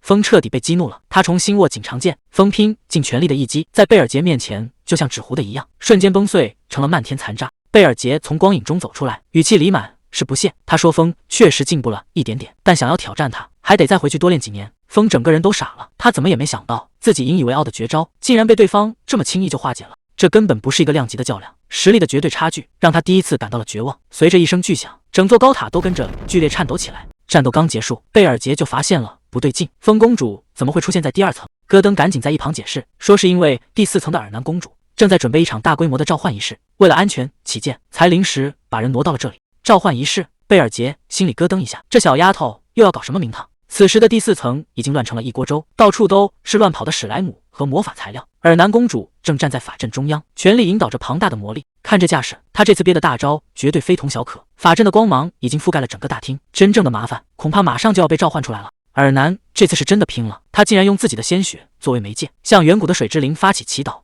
随着血液滴入魔法阵，古老的盟约被彻底激活，灵魂与灵魂之间在这一刻产生了共鸣。尔南报上了自己的真名，大声请求对方回应这份召唤。这已经不是普通的魔法，而是赌上名誉的契约。法阵中心爆发出耀眼的强光，整个空间都被水元素填满。就在这一瞬间，传说中的水之大精灵奈漏尼尔终于在光芒中现身了。这股压倒性的气息让在场的所有人都屏住了呼吸。尔南的这张底牌足以彻底扭转战局。奈漏尼尔环顾四周，语气里带着一丝惊讶。他说：“没想到在魔王塔这种地方，竟然还有人能把他召唤出来。”他看着眼前的尔南，给出了极高的评价，觉得这个人类确实有点本事。既然如此，奈漏尼尔也不再犹豫，他正式宣布遵循远古的盟约，认可尔南·希尔德兰作为他的契约者。两人的指尖轻轻触碰，光芒瞬间将他们包裹。这一刻，灵魂的契约正式达成。从现在起，这位强大的水之大精灵将成为尔南最坚实的后盾。局面这下彻底反转了。强光散去，尔南像是耗尽了所有力气，整个人直接向后倒了下去。就在这千钧一发的时刻，一个身影突然闪现，稳稳地把他接在了怀里。尔南愣了半天才反应过来，小声问了一句：“魔王？”贝尔杰低头看着他，他说自己要是晚来一步，可就错过这么稀罕的场面了。贝尔杰难得露出了笑脸，夸奖尔南这次干得漂亮。尔南被夸得有点不好意思，赶紧说是多亏了魔王留下的药粉。可谁能想到，聊着聊着画风突然就变了，尔南竟然当着面大声说了一句：“我爱你。”空气在这一刻彻底凝固，尔南整个人都傻了。他反应过来后，拼命摆手，说刚才那绝对不是他的真心话，原来是那个水精灵在背后搞鬼，故意模仿尔南的声音，恶作剧。这下好了，尔南想死的心都有了。贝尔杰看着这乱成一团的场面，一脸无奈的吐槽：这召唤出来的哪是帮手，分明是个麻烦精。奈漏尼尔这下玩嗨了，不仅不收手，还变本加厉的替尔南表白，甚至直接问贝尔杰什么时候去约会。谁能想到，这位堂堂的水之大精灵，平时的爱好竟然是看懂写进记小说，难怪拱起火来一套一套的。贝尔杰显然没被绕进去，他冷冷地回了一句：“你在胡说什么？”契约灵这一通疯狂输出，直接把尔南整破防了。什么魔王与公主的纯爱故事，甚至连官宣日期都问出来了。尔南恨不得找个地缝钻进去，求着这小祖宗赶紧消失。可就在这时，贝尔杰突然一脸严肃地开口了，他盯着契约灵问：“现在的我在你眼里到底是什么样？”话音刚落，原本浑浊的魔气瞬间消散，取而代之的是像火焰一样纯净的灵力。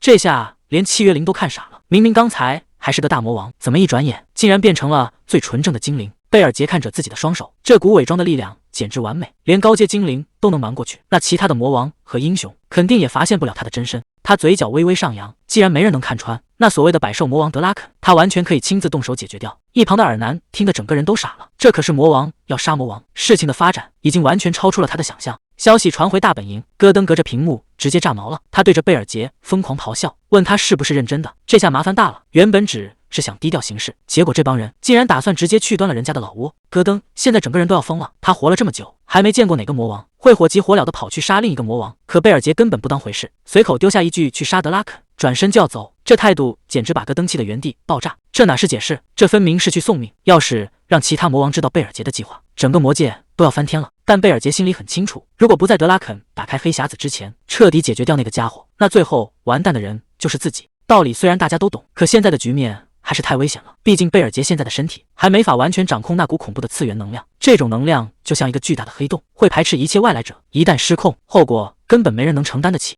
这就是这个世界的残酷法则，强大的魔族一旦跨越位面，就会被恐怖的次元能量瞬间压制。原本毁天灭地的魔王，到了人界可能连个小兵都打不过。那些所谓的英雄，正是趁着魔族最虚弱的时候，打着正义的旗号进行收割。在他们眼里，这不过是理所应当的自然规律。为了对抗这种位面压制，魔王塔因运而生，它就像一个巨大的能量中转站，强行把魔界的魔力源源不断的抽调过来。只要魔王塔还在，贝尔杰就能一点点找回原本的力量。塔修得越高，他能发挥出的实力就越恐怖。说白了，这座塔的高度就直接决定了魔王的生死存亡。戈登还在不停的劝阻，因为魔王塔的高度就代表了魔王在人界的上限，离塔越远，力量就越弱，这是根本没法改变的硬伤。更糟糕的是，德拉肯的百兽塔足足有13层，而贝尔杰现在的塔才只有5层，这种硬件上的巨大差距，简直就是去送人头。在人家的地盘上，就算贝尔杰再强，也没人敢保证能活着回来。贝尔杰心里其实比谁都清楚，虽然他吸收了凤凰之心，但身体还没完全适应这股力量。现在去硬碰硬，确实是一场九死一生的硬仗。不过那是在他单打独斗的前提下。就在这时，贝尔杰带着满身火焰直接入场，他露出一抹自信的笑。既然一个人不够，那就再加一个顶级战力。局面这下彻底反转了。谁也没想到，贝尔杰这次竟然玩真的。他当众宣布要亲自参加英雄远征。这消息一出，整个局势瞬间就变得不一样了。此时的战场前线，英雄西兰正带着人拼死抵抗。虽然那些疯狂的魔物暂时被击退了，但人类这边的损失也相当惨重，到处都是伤员和哀嚎声。西兰一边指挥大家掩护撤退，一边忙着给重伤的士兵递药水。他本以为最艰难的时刻已经过去了，剩下的不过是一些杂兵。可就在他稍微松口气的时候，背后突然传来一个冰冷的声音，贝尔杰竟然神不知鬼不觉的直接出现在了他的身后。看着满地的残局，贝尔杰语气平淡的问了一句：“为什么大家都这么累？”西兰整个人都僵住了，他还没从震惊中缓过神来，贝尔杰就冷冷的丢下一句话，让他直接退后。西兰赶紧上前汇报，说一切都在贝尔杰大人的预料之中，他们集结了足够的英雄，直接对百兽塔发起了总攻，而且他们精准的抓住了机会，死死盯住魔王德拉肯的弱点，也就是那条最致命的尾巴，发起了毁灭性的一击。西兰本以为只要废掉德拉肯的命门，这场仗就算赢了一大半，可他还是低估了百兽魔王的疯狂。就在他们得手的那一刻，德拉肯彻底暴走了。负责主攻的罗泽尔大人为了掩护大家，直接被卷入了恐怖的能量中心。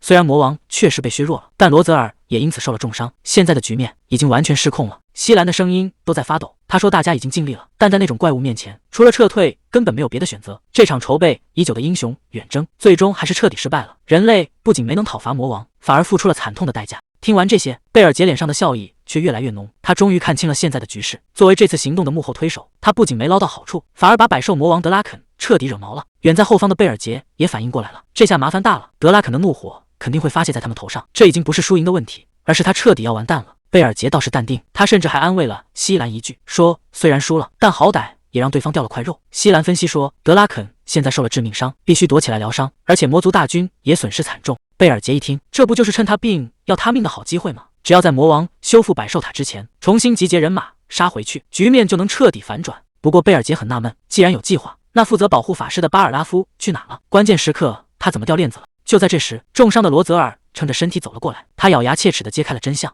那个巴尔拉夫在进攻开始前就已经脚底抹油溜了。原来这家伙背后的赞助人全是靠百兽塔发财的奸商，他们根本不想让魔王倒台，全是一群见钱眼开的混蛋。西兰看着眼前的残局，试探着问贝尔杰愿不愿意带大家再拼一次。贝尔杰没有半点犹豫，既然这帮人想玩阴的，那他就陪他们玩到底。罗泽尔死死盯着远方，这只眼睛的仇他这辈子都不可能放下，哪怕拼了命也要让魔王付出代价。可现实却给了他一记闷棍。西兰无奈地叹了口气，说现在的伤员实在太多了，药水也早就用光了，根本没法组织第二次进攻。就在大家一筹莫展的时候，贝尔杰却表现得异常淡定。他说这事儿其实挺好办的。紧接着他随手一挥，直接掏出了海量的高级药水。这阵仗把所有人都看傻了，这哪是来打仗的，这简直是把药店都给搬过来了。罗泽尔盯着眼前的男人，心里泛起了嘀咕，这家伙到底是什么来头？为什么不仅有这么多宝贝，身上还散发着一种从未见过的纯净能量？这股力量绝对不是普通人能拥有的。西兰看着这群垂头丧气的士兵，心里很清楚，药水能治好身上的伤，但治不好已经散掉的心气儿，这支队伍的士气彻底崩了。贝尔杰在一旁冷眼旁观，既然早晚都要带他们去杀德拉肯，现在露一手镇住场子，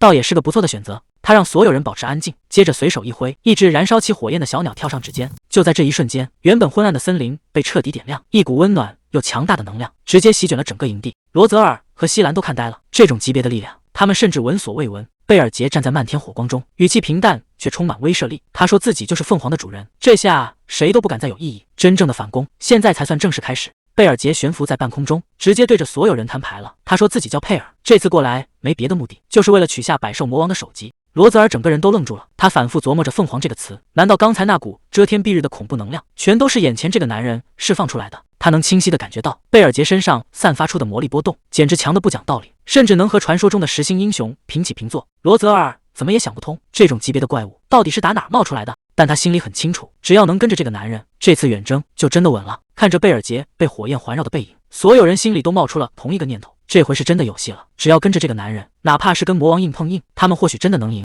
为了夺回这座高塔，德拉肯这次可是下了血本，消耗的魔力点数远超预期。他冷笑着说，代价这么大，现在只能先换一把黑匣子钥匙了。不过这一把钥匙就足够让对方彻底现形。德拉肯死死盯着眼前的黑匣子，该轮到你了，把藏着的那些秘密全都给我吐出来。随着钥匙转动，尘封的真相终于要藏不住了。德拉肯怎么也没想到，黑匣子里记录的竟然是这种真相，这东西根本没法造假。如果这一切都是真的，那之前发生的所有怪事就全都能解释通了。他正打算把这消息告诉其他魔王，结果外面突然传来一声惨叫，这下全乱了。卫兵连滚带爬的冲进来喊道：“魔王大人，英雄已经杀进来了！而且这次带头的是那个传说中的实心英雄拉尔夫·施密茨。”局面彻底失控了，真正的硬仗现在才刚刚开始。工会会长拉尔夫亲自带队，这阵仗一看就是要动真格的了。不过时间回到1小时前，战场的局面却非常诡异。士兵们看着贝尔杰背后的火焰羽翼，竟然把他当成了传说中的凤凰，一个个跟打了鸡血一样。他们兴奋地大喊：“凤凰就在我们这边！”百兽魔王根本不足为惧，所有人直接拔剑冲锋，叫嚣着要杀光所有魔族。这群人根本不知道，他们崇拜的救世主其实才是真正的魔族大佬。这场荒唐的总攻马上就要撞上铁板了。士兵们现在已经彻底疯狂，叫嚣着要抢走百兽魔王的所有宝藏。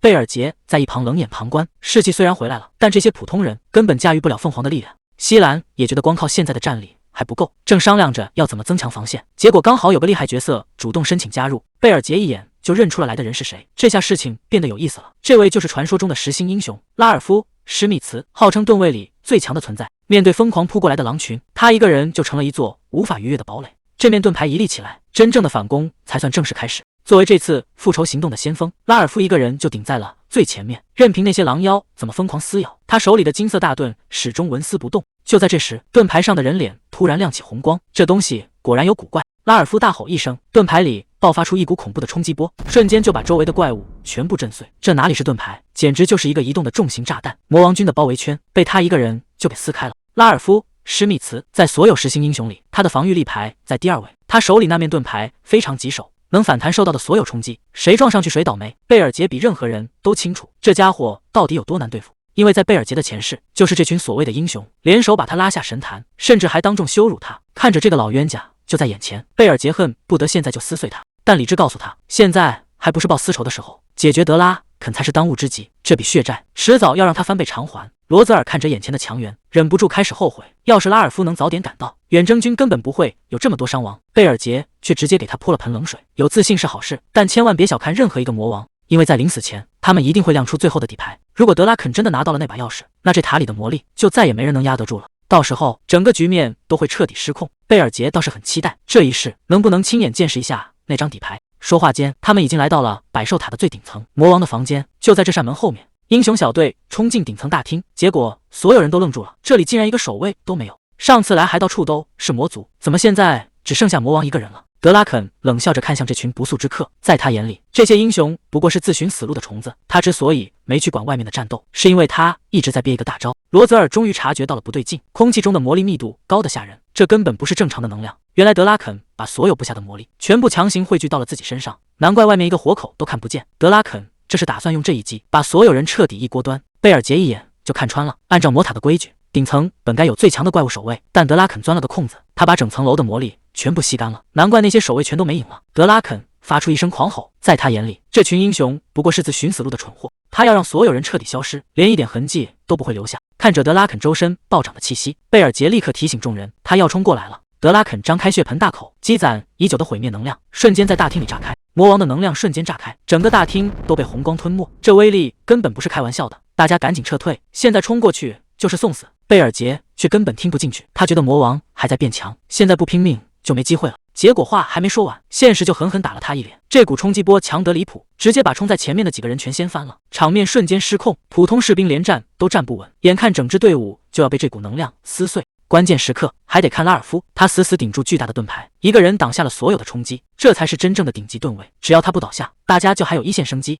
谁能想到拉尔夫竟然选择硬碰硬，他举起那面巨大的金盾，正面撞上了魔王的能量冲击，伴随着一阵刺眼的火花，那股足以毁灭一切的魔力竟然被他强行弹开了。德拉肯在红光中现身，死死盯着眼前的对手，局面变得越来越诡异。西兰在旁边看得目瞪口呆，他忍不住惊呼：拉尔夫竟然这么轻易就把魔王的全力一击给弹飞了，这防御力简直离谱，原本以为是必死无疑的局面，硬是被他一个人给撑住了。这就是传说中的高阶百兽魔王。德拉肯的真身彻底显现了，这股不祥的魔力简直就像剧毒一样，在大厅里疯狂蔓延，普通士兵根本顶不住，有人痛苦地倒在地上，连求救的话都说不完整，局面瞬间失控，光是这股压迫感就足以让整支队伍彻底瘫痪。就在防线要崩溃的时候，贝尔杰终于出手了，巨大的火焰羽翼瞬间展开，他直接开启了高阶防御魔法，如果再晚1秒，这里恐怕就没人能站着了。贝尔杰的凤凰护罩瞬间全开，这华丽的魔法简直成了所有人的救命稻草。死里逃生的英雄们一个个激动的不行，甚至有人当场发誓这辈子都不会忘记这份恩情。但贝尔杰根本没心思听这些，他心里很清楚，绝不能让德拉肯继续吸收魔力了。他冷冷地丢下一句话：接下来的战斗，你们只会拖后腿，所以老老实实待在护罩里，一步都别想出来。贝尔杰扫视了一圈战场，语气变得异常凝重。现在还能动的人只剩下4个了，这就是最后的4人组，也是目前能拿出来的最强战力了。德拉肯死死盯着这几个人，他敏锐地察觉到其中一个人的魔力波动，让他感到非常烦躁。他的目光最后锁定了贝尔杰，这种深不可测的气息让这位百兽魔王第一次感到了不安。德拉肯忍不住开口质问：你这家伙到底是什么来头？面对魔王的威胁，贝尔杰一句话都没说，只是露出了一个让人脊背发凉的笑容。这下麻烦了，连百兽魔王德拉肯都开始坐不住了。真正的怪物原来一直藏在人群里，偷了凤凰还敢找上门。德拉肯这下彻底炸了，在他的地盘还没人敢这么嚣张。可惜他叫的再大声也没用，贝尔杰随手一个动作，整个世界瞬间安静了。在这里，所有的声音都归他管。这招简直绝了，不仅废了魔王的咆哮，还掩盖了咒语的声音。真正的陷阱已经在脚下铺开了。圣者之锁，看你这次怎么逃！圣者之锁竟然没困住他。德拉肯这种级别的怪物根本不吃这一套，他一边挣脱一边咆哮：你们这群没用的虫子，真以为这种小把戏能有用？局面彻底失控了，这根本不是什么战斗，而是他单方面的狩猎。德拉肯第一个盯上的就是眼前的贝尔杰，他发誓要把这男人撕成碎片。但奇怪的是，面对这种级别的冲击，贝尔杰竟然连躲都不躲。他到底在等什么？面对魔王的冲锋，贝尔杰不仅没躲，反而笑得更狂了。他一脸嫌弃地说：你叫得这么大声，我真的一个字都听不见。这下有意思了，系统直接给出提示，德拉肯被永久禁言了。堂堂百兽魔王现在只能发出憋屈的低吼，连句狠话都说不出来。后方的西兰彻底看傻了，这股力量根本不是普通人能有的，他到底是谁？坏了，德拉肯的速度太快了，战场上全是他的残影，英雄们根本瞄不准。这下麻烦大了，攻击全部落空，场面瞬间变得被动。西兰咬着牙大喊：别管那么多了，现在只能听贝尔杰的。德拉肯可不管这些，在他眼里，贝尔杰就是一个彻头彻尾的疯子。既然你敢对我亮出獠牙，那就准备好付出代价吧。德拉肯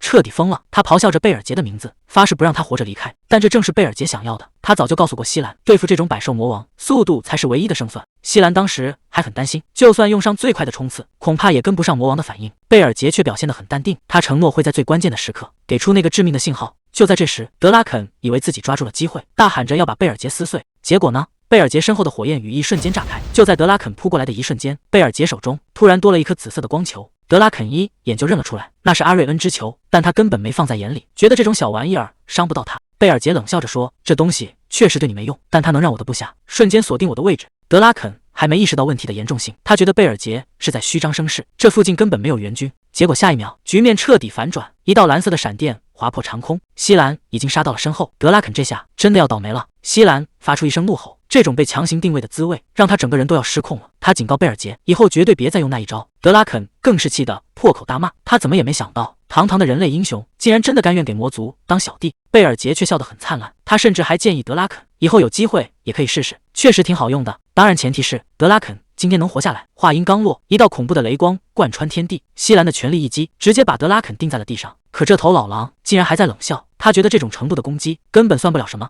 原来西兰刚才的突袭只是为了制造那1秒钟的破绽，而接下来的这一棒才是真正的致命伤。就在德拉肯愣神的一瞬间，天空中突然炸开了无数个金色法阵，这才是贝尔杰真正的杀手锏。看着还在硬撑的德拉肯，贝尔杰只回了3个字：真可怜。贝尔杰看向身边的罗泽尔，那是他早就布好的棋子。他告诉罗泽尔，该轮到你上场了，把这些年丢掉眼睛的仇恨全部灌注在这一击里，让这个百兽魔王彻底消失。罗泽尔等这一天已经太久了，他发出一声怒吼，赌上了全身所有的魔力。这一招下去，德拉肯怕是要灰飞烟灭了。这就是顶级火系魔法的威力。罗泽尔直接开启了卫星射线模式，一道巨大的火柱贯穿天地，德拉肯连逃跑的机会都没有，瞬间就被火海彻底淹没，只能发出绝望的惨叫。这招的威力实在太恐怖了，连站在远处的西兰和贝尔杰都不得不躲在巨盾后面，才能挡住这股毁灭性的余波。整片大地都在颤抖，爆炸中心升起的火光几乎要烧穿整个天空。这下那个不可一世的百兽魔王恐怕真的要变成灰了。烟尘渐渐散去，那个恐怖的身影竟然还站着。德拉肯咬着牙咒骂，这群像虫子一样的混蛋竟然真把他逼到了这一步。贝尔杰看着眼前的景象，也不得不承认，挨了刚才那种级别的攻击，这头老狼居然还能喘气，看来确实没那么容易对付。德拉肯彻底暴走了，他发出一声震天动地的咆哮：你们以为老子是谁？随着这声怒吼，一股比刚才更恐怖的能量从他身上疯狂炸裂开来。他可是百兽魔王。坏了，德拉肯彻底杀疯了。这一记血色横扫，快到根本看不清。拉尔夫和罗泽尔还没反应过来，就直接被重创倒地，局面瞬间反转。德拉肯一边疯狂攻击，一边歇斯底里的咆哮，他报出自己所有的名号，发誓要让这里的所有人全都死无葬身之地。紧接着，他像一座大山一样直冲贝尔杰扑了过去。看着眼前这个失去理智的怪物，贝尔杰不仅没躲，反而冷笑了一声。曾经那个威风凛凛的魔王，现在已经彻底变成了一只疯狗。贝尔杰盯着那张血盆大口，只说了一句话：“现在我就让你这只畜生闭嘴。”贝尔杰冷笑一声，终于打算摊牌了。他说自己还有个好东西，一直没赊的拿出来。话音刚落，一股恐怖的凤凰之力直接在他手中炸开，整片战场瞬间变成了炼狱。德拉肯这下彻底懵了，他怎么也没想到贝尔杰竟然一直藏着这种杀招。炽热的火焰正面轰在脸上，德拉肯疼得疯狂咆哮，但他依然咬着牙死撑。他一边在火海里挣扎，一边不甘心的大喊，想凭这点火就杀了他，简直是做梦。就在这千钧一发的时刻，倒在血泊中的罗泽尔竟然看穿了德拉肯的死穴，他的弱点就在尾巴上。罗泽尔咬牙使出最后的力气，绝对不能错过这个机会。高阶束缚魔法瞬间发动，无数金色锁链破空而出。德拉肯这下彻底慌了，他被锁链死死缠住，整个人动弹不得。他心里很清楚，如果这时候被攻击，自己就真的没命了。就在这时，西兰带着满身雷霆再次杀到，局面已经到了最后的关头。德拉肯在绝望中发出了最后一声愤怒的咆哮：“贝尔杰，你竟然真的见死不救！”德拉肯发出了最后的咆哮，他疯狂喊着贝尔杰的名字，但这已经无济于事了。就在这一瞬间，西兰化作一道耀眼的雷光，带着毁灭性的力量，直接贯穿了德拉肯的身体。看着眼前崩塌的局面，贝尔杰露出了标志性的坏笑。他说：“这股凤凰之力，他会好好利用的。”再见了，德拉肯。